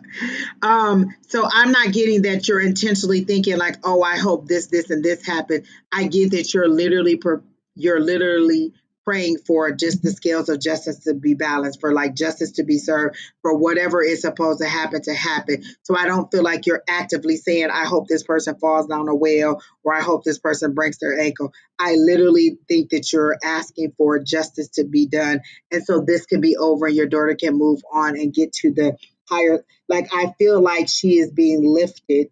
Like, once this is all done, she'll be lifted. Like, she'll be weightless and she'll be able to travel freely and do, you know what I'm saying? Not necessarily travel physically, but travel and move around and be in a better state of mind. So I get that you're asking, just let the chips fall where they may. However, that needs to happen. If you've been sowing, dissension, that's what you're going to reap. So that's what I'm getting.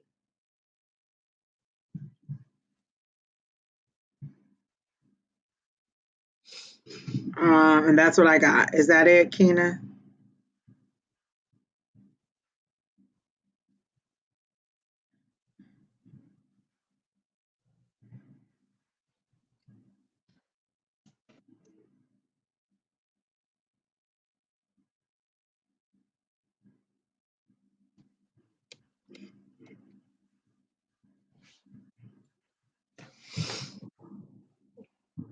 The sad thing about that is that if he gets deported,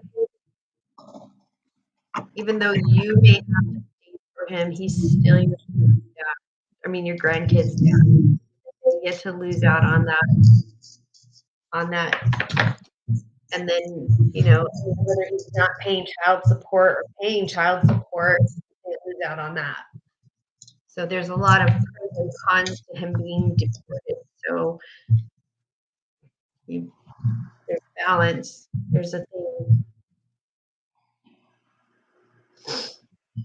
So even though we wish that they may or may not be in our lives, we have to really consider who is it really affecting.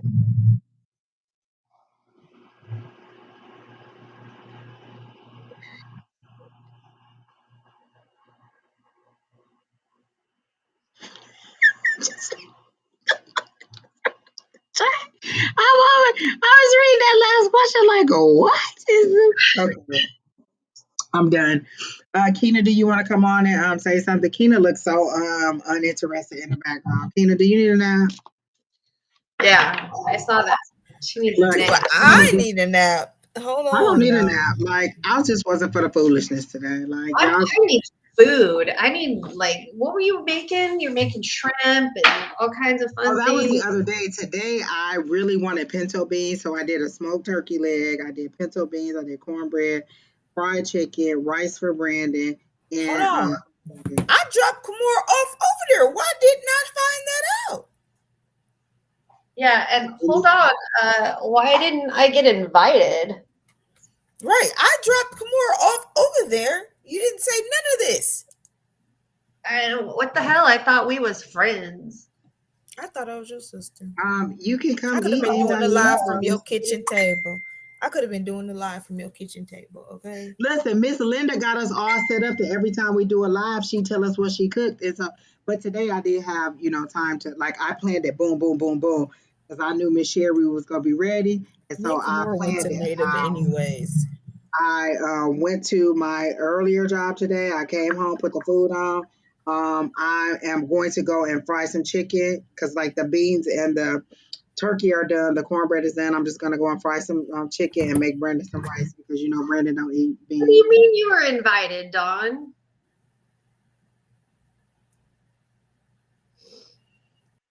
Excuse me, Angie? Hold on. Don was invited. He said he don't mean to cause no mess, but he was invited. Don has an open invitation. Like all of y'all have an open invitation. Don't even act like that. Listen, What? always bring. Listen, Oh! the only thing you have to do is bring something to go in here. Oh! Ah! Oh Lord, that. Oh girl. Oh, gee. Is that the moonshine? Her head about to do a 360. No, I think I may have inadvertently blocked Linda. Ask her if she blocked. Okay, no, she's still there. Oh, Yeah, I wait. did block her. Pork shoulder, mashed potatoes, corn, and I squash. don't know how Well, you gonna do this. look. Is Linda still there? I think I may have.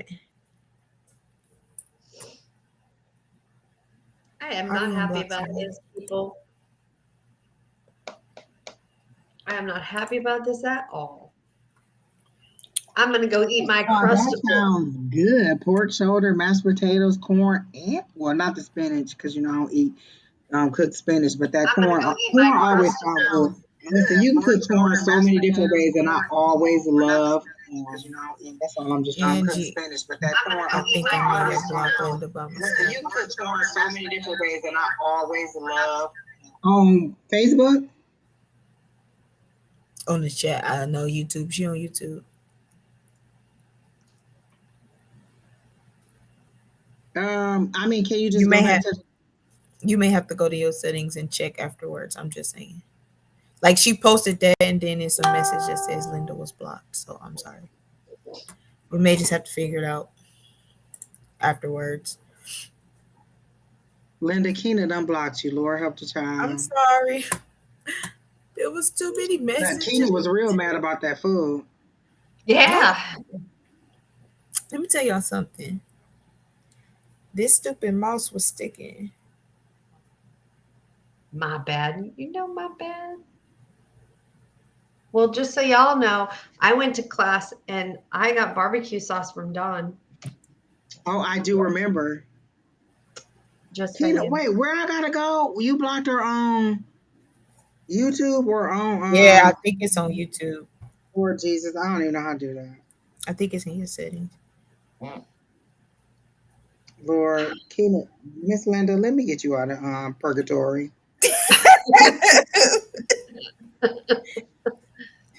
I think you go to settings, your channel.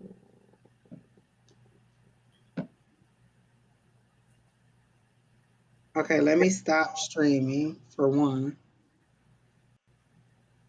Oh my Lord, goodness. it even deleted all your messages, Miss Linda. Keena done put you into purgatory. Shut up. Lord. We'll figure it out afterwards. Wait, I'm going. We still live. I'm trying to get Miss Linda out of purgatory. I don't know what I did. Oh, unblock user. Bam, Miss Linda, you back. Go ahead and say something, Miss Linda. You back. I brought you back. Lord Keena. So go Shut ahead and up. comment, Miss Linda, so I can see that you back. So I can know that my conscience is clear. Yeah. Alicia even laughing.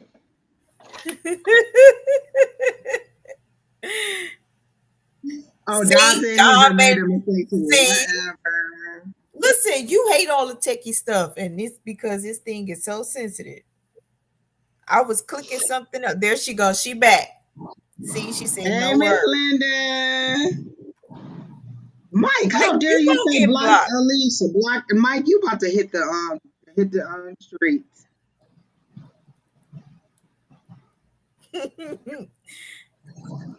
She said she blocked from lots of people.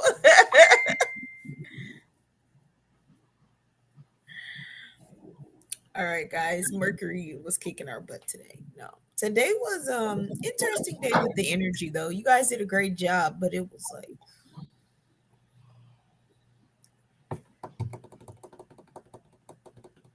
I'm sorry, I had to respond. Okay, I'm back. I think we did some good readings, and I think my hair turned out good. I washed my hair, and so I just look. I'm gonna have to keep a close eye on what Sherry doing to my hair over there too. I said Sherry was over there Are playing you? with fire. You Like, know what I'm yeah. saying? Like, because if I find out that she done did something to my good hair, we gonna have a problem. I don't have anything else for today. That's it. The full Good. moon already chastised me, so. I am good. But all Are you going right. to class tomorrow, Sherry Berry? Because I haven't decided. I'm not sure because I think she's Are you gonna going to do. class tomorrow? I think she's gonna do the spirit work room or something, Or and I'm dark like, room? Dark yeah, room? yeah, dark circle, and I'm just like, I'd rather practice than do a seance.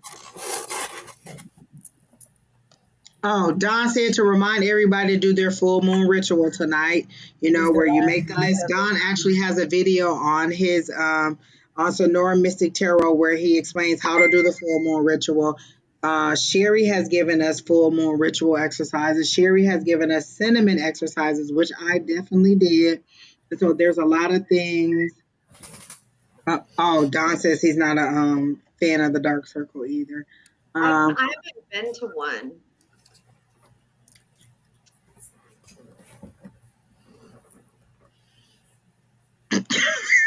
I have been before.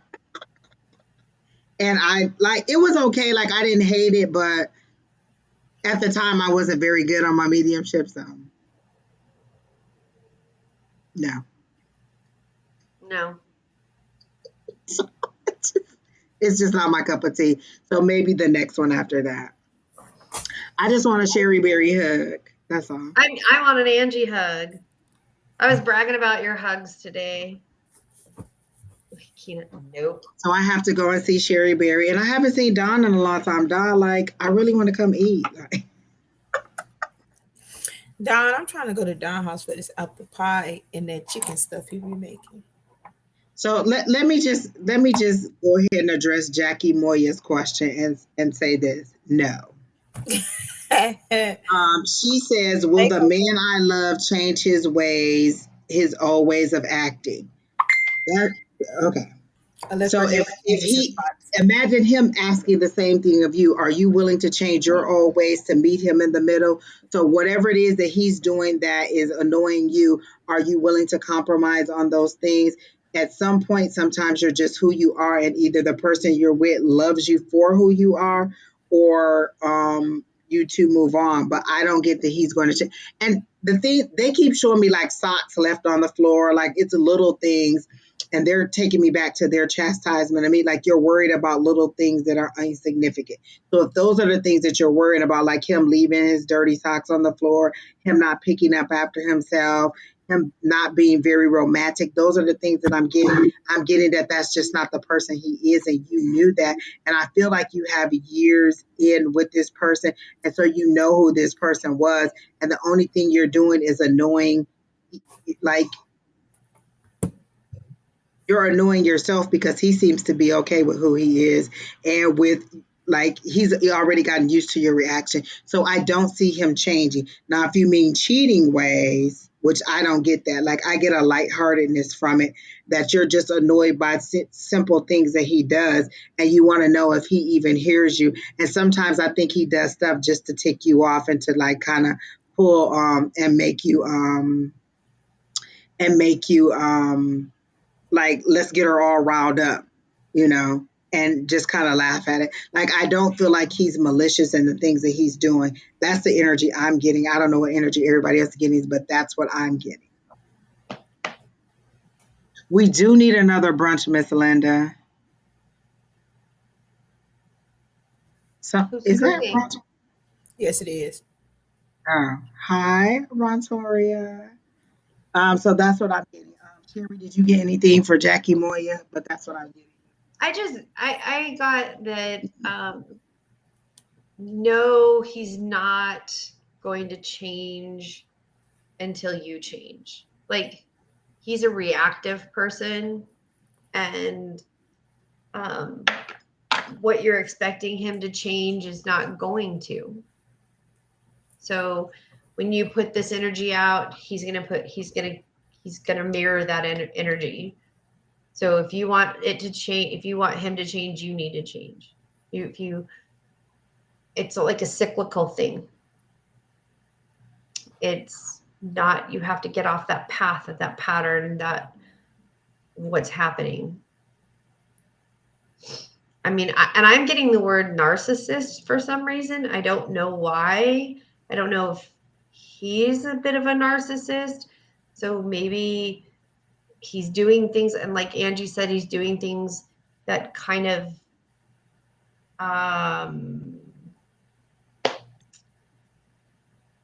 what did you Wait, say? Don said he's going back to New York for his birthday. And if I'm not mistaken, Don's birthday is at the end of October. Is that correct, Don? Is that what we're doing? We're going to New York for your birthday? For Samhain, we're going to Samhain. We're going to New Oh, York for before. Samhain. I remember the first time I heard somebody say that. And he kept saying Sawing. Samhain. And it doesn't even, Halloween, right? if you look at the way it's spelled, you wouldn't, it's completely spelled different the way And it he looks. he kept pulling it all the way out. He was so funny to me. Samhain. But I'm saying like, you know, maybe you write his name on a petition and maybe you write the things that you want him to reflect on around his name and maybe you put it in a compact like a mirror so he can reflect on that. Maybe that'll help you. I'm getting like an old TV sitcom and the husband and the wife just arguing back and forth but truly loving each other. So that's Yeah. what I'm getting. I'm not getting that it's in any, like ill Unless, intended state. okay. So I'm just getting that it's you two just back and forth with each other and this is just how you show love.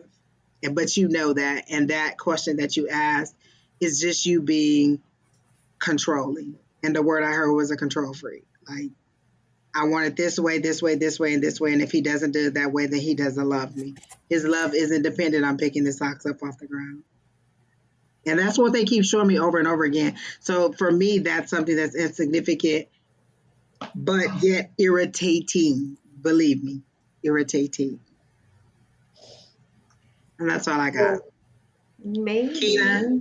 Oh, go ahead. Maybe there's a little bit of magic that you can have them reflect on their behaviors. Just throwing that out there, maybe. And you know what? I wouldn't do that because I wouldn't want somebody to make me reflect on my behaviors. I'm a woman of a particular age, and you gonna get what you gonna get. You gonna get all this eye rolling, popping, just all that tongue, all that. You gonna get all of it, and you just go deal with it, or you just go, nah. Because I'm not. I'm just not. Listen, even my spirit guys, we be going toe to toe. We can go in a ring toe to toe. So I'm just not. We just didn't Anna Nicole write a book. Maybe I need to read her. Maybe. What I was about to say is Keena has 20 shirts left for the sickle cell awareness for September. And so we have what, 3 or 4 more? How many more? 3 Fridays left to go. There are 20 shirts left. They're $36 each. Every Friday in September, we are wearing red. So we have 3 awareness to Fridays sickle to cell. go. So if you haven't gotten your shirt, or even if you don't have a shirt, please just post your pics with the red, and so other people will ask, and then maybe they'll even go over. But again, all the money goes for charity. She has 20 shirts left. It's for sickle cell awareness. Keena is a sickle cell survivor, and she has already outlived the life expectancy. And so we're just asking that you make awareness and support the cause that we have. And we do this every September. Every Friday in September, we wear red. So remember, Keena, go ahead and post your link so people will know where to go. But I post it all the time too. So you can go to my Instagram or my Facebook, and there's information about how to do it. So there you go. Keena's Corner. All right, Miss Linda. You could just she said maybe I'll get out one Friday. Does that mean out the shirt? Yeah. Yes, earlier she mentioned that she had not posted a Forgot to take picture. a picture. Yeah, she said she Listen, didn't go anywhere. I And haven't I don't go gotten anywhere either. my I just Friday take picture. my I took picture. 5 times. I took 2 and didn't like them. I posted it, then got in the car and the light was better, so I put my shades on. I got that angles, and that picture turned out better than the ones in the house. So I deleted both of those, and I don't think anybody really saw the first 2. And so the second 2, everybody was like, "Hey, Angie, you look good." I do, because you did not see the first 2 that I took. I got fancy this week. I cut it and had my shoulder all out this week. I know. I saw Keena like, Keena, what is this? Like the boutique version of the shirt? Hold on. Listen, I was like, hey, let's go. Hi. My little shoulder out and everything. It's okay, Linda. I don't go anywhere either. I wear mine to the grocery store until my second job, Me and too. that's about it. And when I go on my walks, like that's all they gonna say. Where am I going? Sometimes last year, Oh, we I did put it wear them to on. Zips. We went out to happy hour. We went out to happy hour, but one day last year, I just put it on and took the picture. I was just in the house all day because I usually work from home on Friday, so I just sit down. But yeah, I have my shoulder all out last week. Keena was looking for Mr. Right. Hey, Leroy. I'm looking for Mr. Wrong right now. Let me tell you this. Listen to what's that lady name, Keena? Patsy. What the hell is her name? The lady that Peggy. You talking about Peggy Scott Brown? Peggy Scott Was that? It Thomas. was her song, Brown. Yeah. What? No, Peggy Scott. Peggy Scott Adams. Adams. It's called. There it is, Peggy Scott Adams. Mr. Wrong, ain't it? Let me tell you. It's called Mr. Right or Mr. Wrong, and it's Peggy Scott Adams. Let me tell y'all, go listen to that. And little children, you look at your mama totally different when you see that, when you hear that song. Like, Yep, Mr. Right or Mr. Wrong by Peggy by Scott Peggy Adams. Scott Adams. Go listen to that. And it's got a little bop to it. So you be like, what?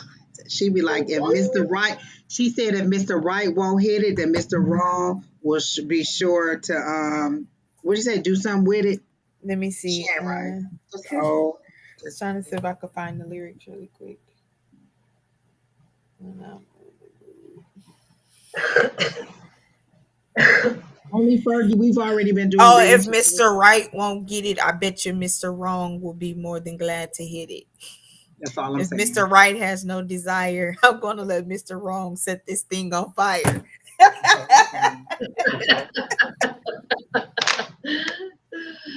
I ain't even looking for Mr. Right no more. I'm looking for Mr. Wrong because in her song, Mr. Wrong is the person that talk to him. Oh, Don said it matches his shoes. Yay, Don. I love it. You look really good in red, Don. He Yes. does. With the glasses and the shoes. Mm-hmm. I'll be fine when he put on all his red. Alicia said that's her kind of song. I'm going to post a link What in Don JS say? information. Ride a cowboy. What's it? Save a horse, ride a cowboy. Yes. Look, and if they could put a man on the moon, they could put a man on you, Sherry, like he told Miss Linda that day. Hello, people. Hello. I'll even go with him to the moon. Let's just go to the moon. No, I won't. Let me just stop lying. We're not leaving the earth. I'm just not going That's to. I'm telling you, the universe is C blocking me right now. That's all I can tell you. It is just absolutely C blocking. Well, let's get off of here so we can talk. You're blocking yourself. Okay, guys, Sherry. we're done. That was the end of it. Thank you all for showing up. See you all. Shawna will be live tomorrow at 10 a.m. Eastern time.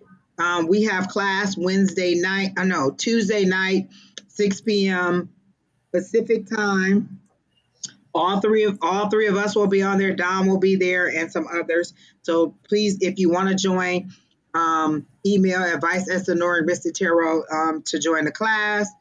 And then what was the other thing? Oh, Wednesdays, duh. Wednesdays, me and Don will be back at 6 o'clock West Coast time, Pacific Standard Time. And then Thursday, Don and Shawna will be back. And then Sunday, me and Sherry back again, 3 p.m. Keena, like, first of all, did I agree to every Sunday? I'm just saying, Sherry made me do it. Sherry made me do it. Technically, did I? I'm like, hold on. Let's cut it to the sleep time. Here we are at almost 7 o'clock. We've been almost on 4 hours. All right, people. Have a good night. Thank you all for tuning in. Bye. Bye, Miss Alice, because I know you're still here.